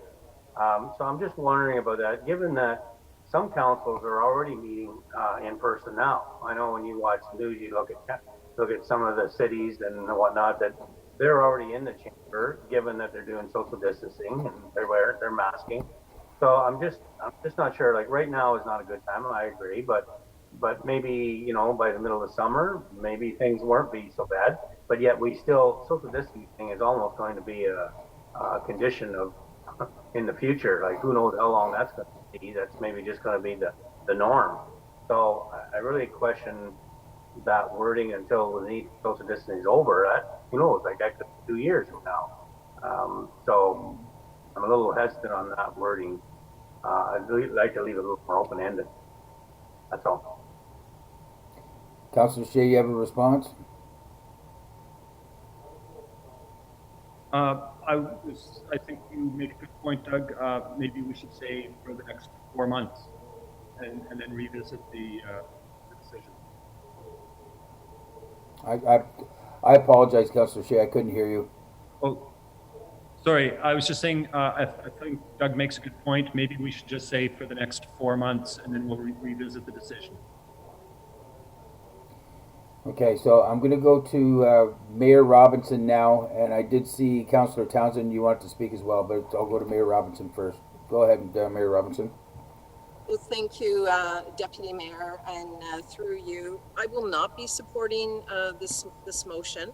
I will be asking for a separate vote for this motion to be separated out, so that we're dealing with a vote on the electronic meetings, and then a separate vote for the refrain members of council from entering the municipal office. So I'd like 2 separate votes on that. I do not support the second portion of this motion. I had a conversation with, can everybody hear me? I'm just wondering if there's too much of an echo. You can hear me? Okay, thank you. Okay. According to Dr. Era, who is the Grey Bruce Medical Officer of Health, he says that the workplaces in Grey and Bruce remain safe. Public health measures in municipal offices are adequate to ensure safety of the workplace. So there's screening at the door, hand washing, hand sanitizer is available, signage and mask use in public spaces. After the lockdown, which is lifted, no restriction to entering offices. So a few comments. I, as head of council, feel that I represent council and our citizens, and I do know that it is important for citizens to know that their mayor is available at the office. That is an important feature. The meetings where we've got it on Zoom, there may be a point where some members of council might need to attend at the chamber if there's issues with broadband. So I just put that into the discussion so that there's some ability that we can sustain what it is that we are speaking about. I feel that I'm really concerned that a mention of hierarchy is identified. That is certainly not the case. Our roles are defined by the Municipal Act, and so there's roles of council, role of the head of council, and also the role of councillors. So I feel that that's very much defined in terms of what our role is, and I do not feel that there's a hierarchy addressed in that legislation. with that in regards. So I will not be supporting the motion at hand to restrict members of council from attending in the office. There are documents that require to be signed. There are documents that should not leave the office for them to be signed. And I feel that this is an important aspect, that we have an ability to come into our municipal office when we are permitted to go into other businesses and where we are as citizens, but also as elected officials, that we can enter our own municipal office. Thank you. Oh, Thank you, so Mayor with that, I would ask to separate those two items out. And I'm also respectfully requesting a recorded vote. Thank you. Councillor Shay, I did see your hand, but I do have Councillor Townsend next in line, so I will go to Councillor Townsend, please, and then I'll come back to you. Councillor Townsend? Thank you, Mr. Chair. I have some similar thoughts to both of the previous speakers. The first one is, I think that the ending of refraining from entering the office, I again had the same thing with signing documents. You know, how do you do that in the rain or the snow or whatever the case may be? And also, I don't know how long the social distancing rule will apply. So to me, it was not the measure or the gauge that I wanted to use. However, if you want to use an equal gauge, I think if the public can go in, so can we. And I think there's more to this than whether or not we create a little bit more for staff or how we deal with the business. I think if the public can go in, why can't we? We also get the interaction with staff, which I think is an important part of our job. And I know some of the staff I've talked to miss that. Some perhaps more than others maybe not. It just depends on the situation. But I think the argument is we still need that interaction, and therefore we can be more effective when we get to know the folks a little different. And as far as sort of doing electronic, I must admit, looking at a screen all the time, I don't always find easy. If you're doing research, you're doing your minutes, you're doing your committees, you're doing your council meetings, if you're doing anything else like conferences, etc., frankly, it does get tiring to be there. And I think having that human interaction is also another part of our mental health and our well-being. So I would like us to see us move away from it over time. And so I like your suggestion, Councillor Shay, about putting a time limit on it. But I also think we should say, if we let the public in, we should be allowed in at the same time. So if that's a better measurement, I'm okay with that too. But I don't like it so open-ended. And I thought there was much more advantage to being in the office than was being presented. And that's my comments. Thank you, Mr. Chair. Okay. Thank you, Councillor Townsend. If I may, Mayor Robinson, were you putting a motion forward there? I apologize for not asking that question before I went on to Councillor Townsend, or did you just want to, when we get to pulling the two items that you had discussed? Oh, through you, Mr. Chair, I'm looking at separating the recommendation out so that we're dealing with the electronic participation, and then be it resolved that all members of council will continue to participate remotely. Can be one motion in council and committee meetings, and then a separate motion dealing with council members are not able to enter the building as a secondary motion to be voted on separately. Okay, thank you, Mayor Robinson. And I see Councillor Shay. I just want to go to. Pardon me. So with that, Mr. Chair, yes. Pardon me. So I would just look to the clerk. Do we need those motions at this point, moved and seconded, to separate out? A question through the chair to you, Clerk Scharbeck. And that's where I was going. Could I inject a point of clarity? Yeah. Yes. Point of clarity. I think this motion is awkwardly worded. It was not my intention to say that the mayor cannot go into the office to do mayor business. I was really only talking about the meetings. So if we could reword this so it's only talking about meetings, I would be happy with that. Okay, and Mr. Chair, Go ahead, Mayor Robinson. through to the mover, and I thank you for that clarity. If I could just speak to a further clarity through to Councillor Shea. Would you be suggesting that we only have remote meetings?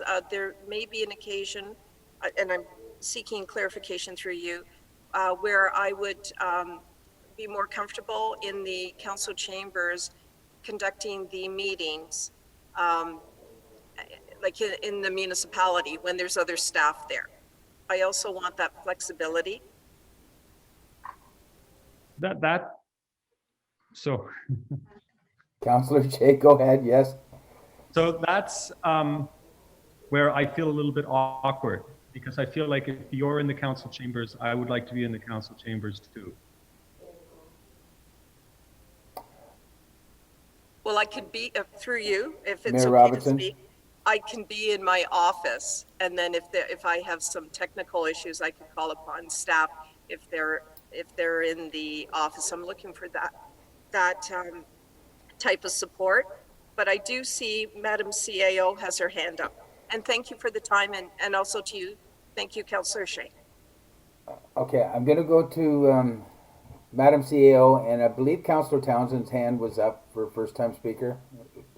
So I will go to Madam CEO, then I'm going to go to Councillor Hamilton, and then I'll have a look again where we're at. Thank you. Madam CEO? Yes, thank you, Deputy Mayor.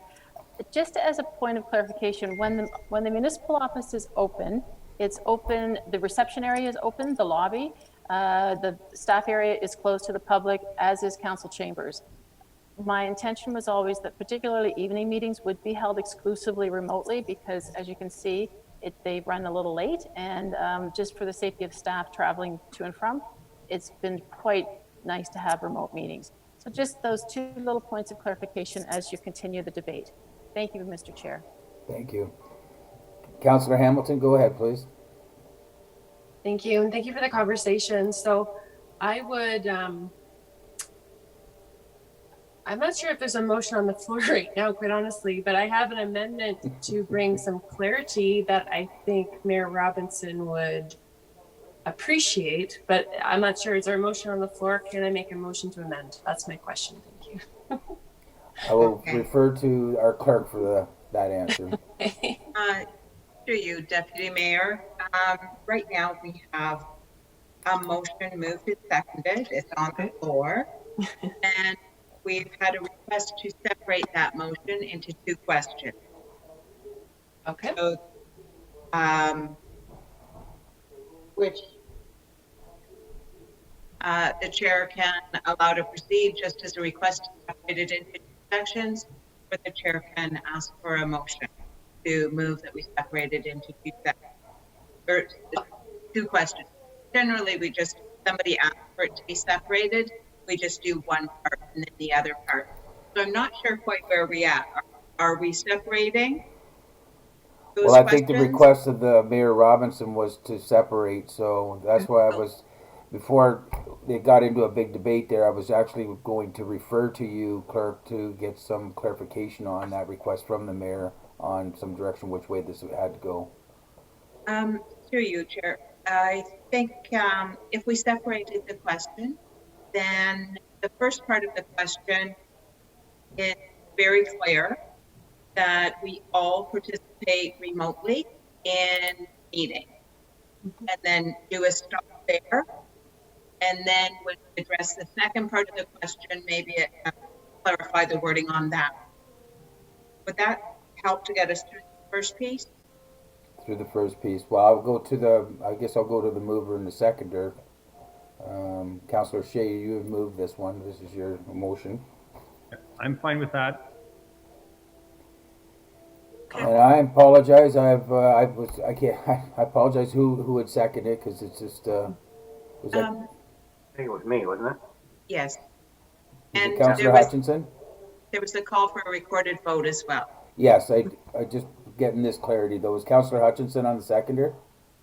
Yeah, but I would just like to, I'm a little curious, was the way it works that it be all members of council continue to participate remotely, and all council and committee meetings, but should we set a time frame in there? Like, 'cause who knows for where, for how long? Point of order, please. Yes. Go ahead, Mayor Robinson. I would very much like to hear what Councillor Hamilton was proposing before we go any further into the discussion. She And did that's where I was- identify that earlier. So I would, on behalf of council, I would very much appreciate to hear what Councillor Hamilton has to say at this point. Thank you. Okay, so that's what I did. I went to the clerk, everyone. Thank you. I just wanted to get clarity where we were, and I was going back to Councillor Hamilton. I just asked for the mover and the seconder. So, Councillor Hamilton, go ahead, please. Thank you, Chair. I would, okay, we have it separated into two parts. So I would add to the first part. So my understanding is the first part now reads, be it resolved that all members of council will continue to participate remotely in all council and committee meetings. My amendment would be adding, until such time, all of council can safely attend in council chambers.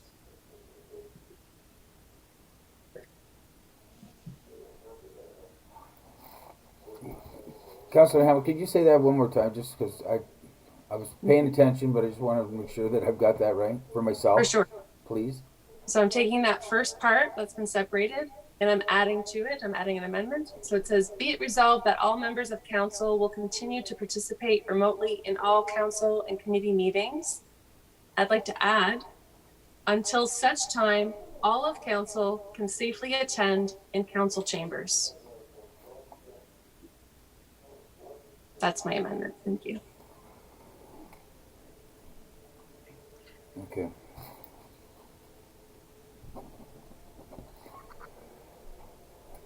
Councillor Townsend, you have a comment? Actually, I have a question. What does that mean when you say when everyone can attend safely? Like, there's no way of succinctly defining that. What I'm suggesting is two things, two options. One, that we set a time frame on it and come back and revisit it. So there's like a sunset on it, right? Rather than totally open. Or second, we do it when Dr. Harris says that he believes it is. The problem we're going to have is if one person has a health issue, does that mean no one can go in there? And the second thing is, I appreciate the CAO's comments earlier about when the office was closed, was open, the chamber said it was closed. But I think part of that time frame had to do with technical upgrades, putting up screens and et cetera, to allow us to be in there in a safe way. So do I now argue that we can go because that technology upgrade has been done? The visor or screen is now there to help us do social distancing, et cetera, and protect us.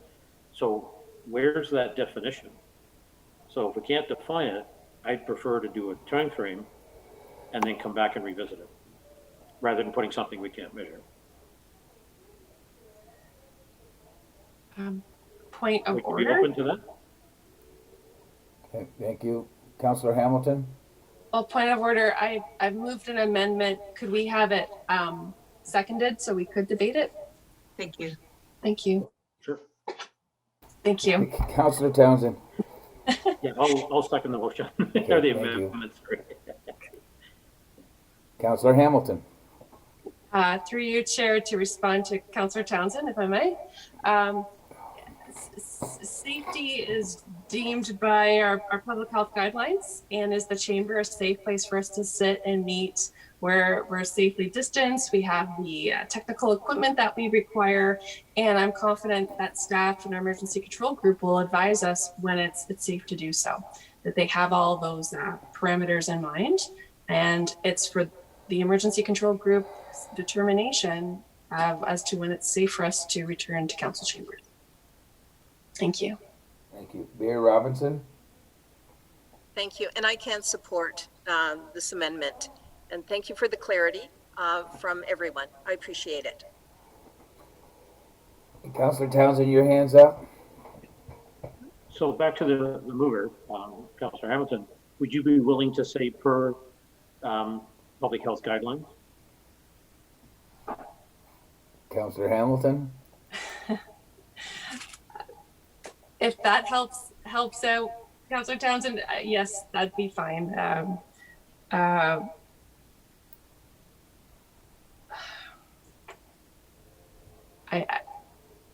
I would argue safety's been defined by public health this whole time, so I think that's inherent in the motion.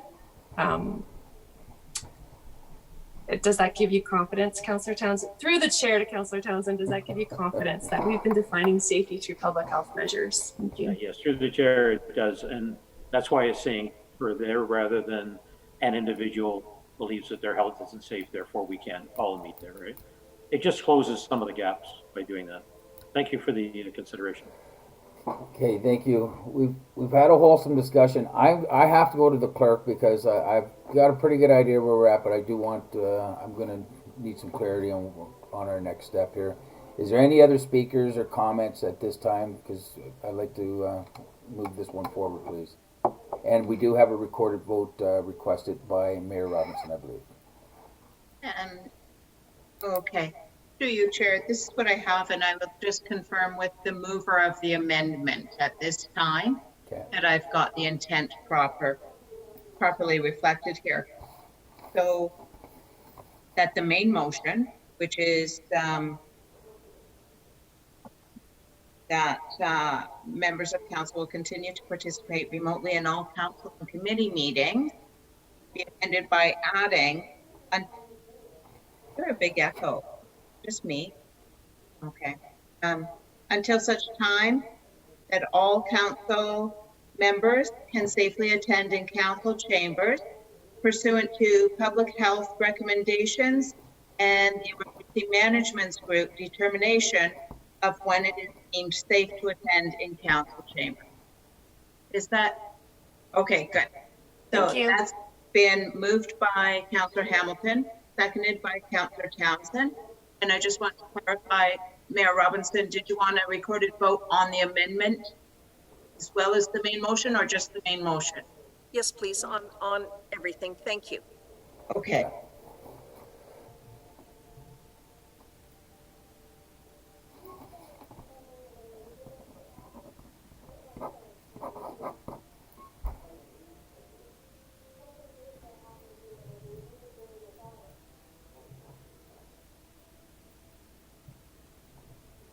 So, Chair, are you ready for me to call that recorded vote? Absolutely, clerk. Okay. Thank you. Just the amendment to the main motion, or the first question of the main motion? We'll do the amendment first, right? Yes, we're voting on the amendment. Yes. Councillor Hamilton, how do you vote? Yes, in favor. Councillor Hutchinson? In favor. Deputy Mayor Hutchinson? In favor. Mayor Robinson? In favor. Councillor Shea? In favor. And Councillor Townsend? In favor. And that amendment is carried. So now the vote on the main motion is the recommendation for the motion moved by Councillor Shea and seconded by Councillor Hutchinson is, whereas West Grey staff and council are seeking to minimize interpersonal conflict during the COVID pandemic, be it resolved that all members of council will continue to participate remotely in all council and committee meetings until such time that all council members can safely attend in council chambers pursuant to public health recommendation and the emergency management group determination of when it is deemed safe to attend in council chambers. So, once again, a recorded vote. Councillor Hamilton, how do you vote? In favor. Councillor Hutchinson? In favor. Deputy Mayor Hutchinson? In favor. Mayor Robinson? In favor. Councillor Shea? In favor. Councillor Townsend? Councillor Townsend in favor. And now we are on that motion is carried. We're on to the second part of the question, which perhaps would be some clarification of wording. Back to the main motion, which is where correct? We're back to We are on to question number 2, a, which I'm is, sorry, yes, where the mayor had split it out, absolutely. Point and of order. So, Mayor Robinson, did you want to speak to this one now? Yes, I believe there was, Councillor Shea was going to suggest some other wording, which would identify that I would be enabled to attend in the West Grey Municipal Office. So I'm at this point just deferring to Councillor Shea for the Then we'll go to Councillor Shea, thank you. revised wording. Thank you. I think this, does a separate motion need a separate mover, clerk? yes. Okay, so Well, because we're so I gonna, haven't moved the severed motion. now we so have if- another motion or another amendment to the original. No, Is this gonna be a new motion? this is a new motion. It's the main motion Yes, moved by Councillor Shea was separated into 2 questions. We've dealt Gotcha. with the first question. This now, what doesn't technically have a mover or seconder yet, is that all members of council will refrain from entering the municipal office until the need for social distancing is over. That's the second question. right. So I'll need a mover now for that. So I'm not going to move that. No. Thank you. Mayor Robinson, would you like to move that? No, I do Okay. not wish to move it. I thought would I'd seen your hope hand, it's I apologize. Chair, I would hope that that motion, that portion would be withdrawn. Okay.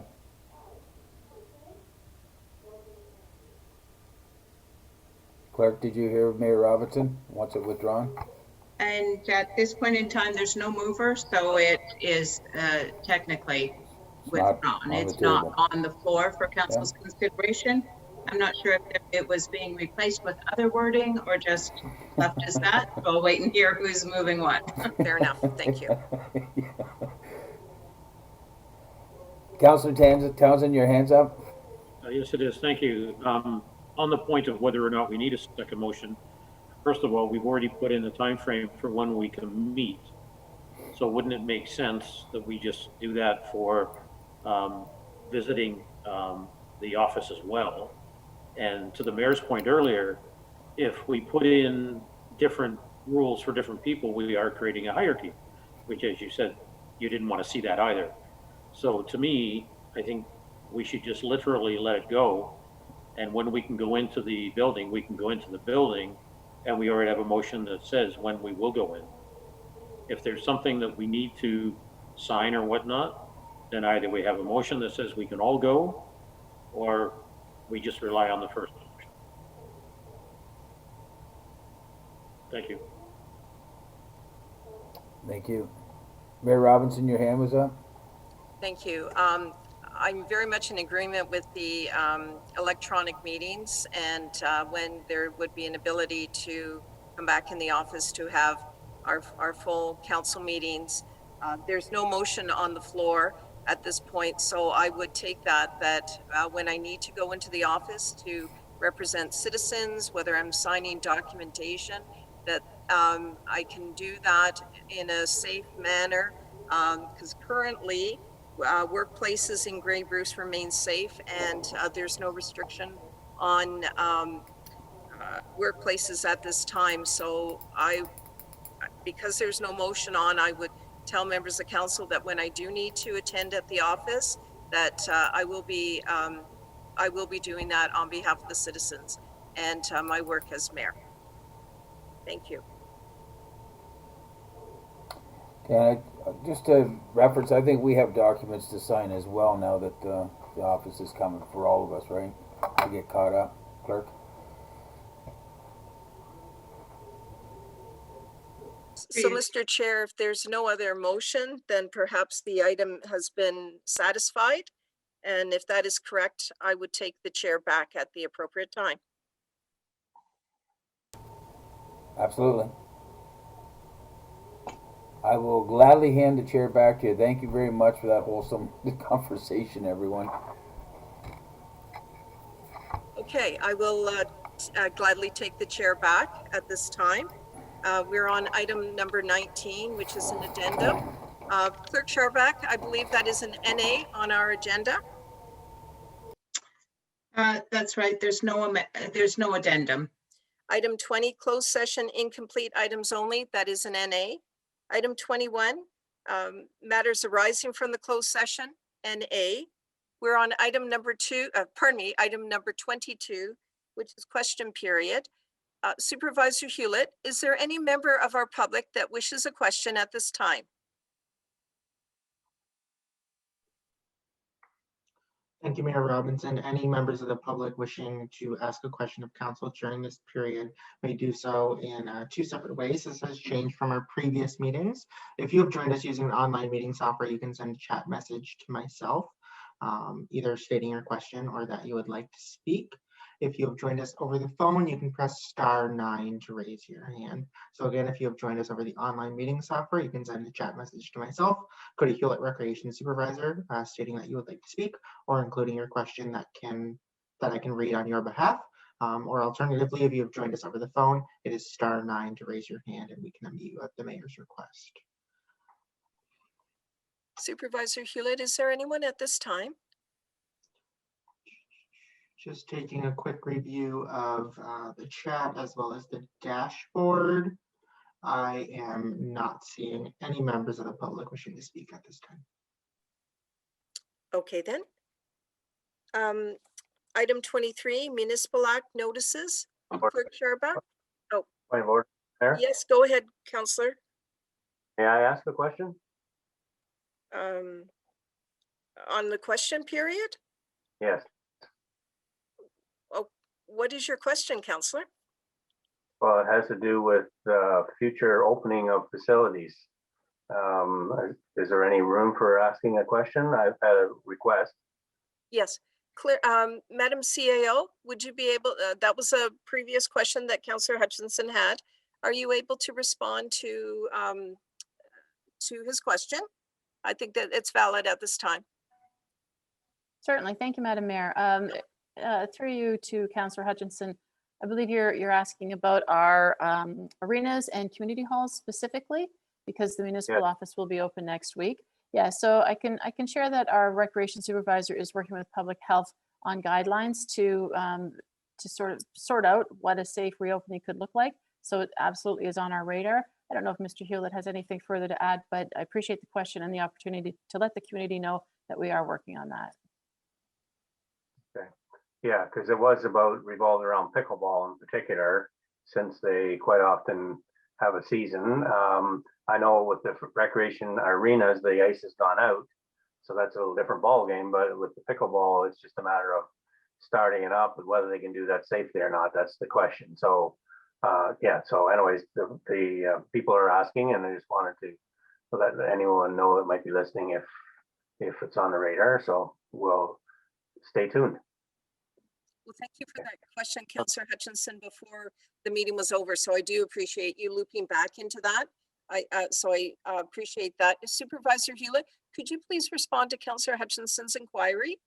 Yes, if I may. Not much to add. Madam CAO summed it up quite succinctly. I have been working with public health as well as the pickleball volunteers, as we have been getting a number of inquiries as to when will pickleball be open up, as the regular players are quite keen to get back in. The one point of clarity that I would like to make is just because the province had allowed us to reopen doesn't mean we can just open the floodgates and let everything go back to normal. It takes time to prepare and get plans in place in order to reopen, especially recreation. There's lots of contributing factors that we need to take in place. And because every single one of our facilities is different, there's multiple different contingency plans we need to put in place, and you really need to put some thought into how all of the buildings are used and how users access the building.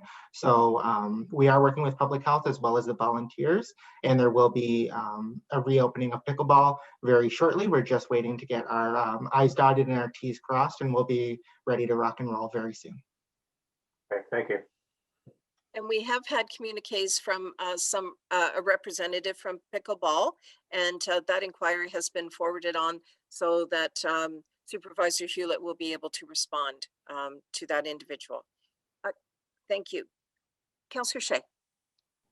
You just raised the point that I was going to ask, which is, will the efforts that you're making and the timeline that you're expecting be communicated to those people who are very keen, and I presume phoning all of us? So yeah, so if you could make sure that they are kept in the loop, then I'll feel satisfied, Cody. Thank you. Yes, absolutely. And I believe I know the individual you're referring to, and I've communicated with them many times over the past few days, and we'll continue to communicate with them, as well as the regular group of pickleball players. Thank you for that clarity, Councillor Shea. Item 23 now, Municipal Act notices. Clerk Sharbuck, I believe that is an NA, but I do want to check with you. That's correct, Mayor Robinson. There's no notices at this time. Fair enough. On item 24, adjournment, Clerk Sharbuck, could you please read the recommendation? Through you, the recommendation is that we do now adjourn at 10:04 p.m. to meet again on February 23rd, 2021 at 9 a.m. or at the call of the chair. Is there a mover for this motion? Deputy Mayor Hutchinson, are you moving this motion? Deputy Mayor Hutchinson, I will move the motion. Councillor Hamilton, are you seconding the motion? I second the motion. All those in favor, please indicate with a raised hand. 6 members of council have voted in favor of this motion. This motion is carried. Thank you very much. This meeting is adjourned. See you all virtually next week. Right. Take care.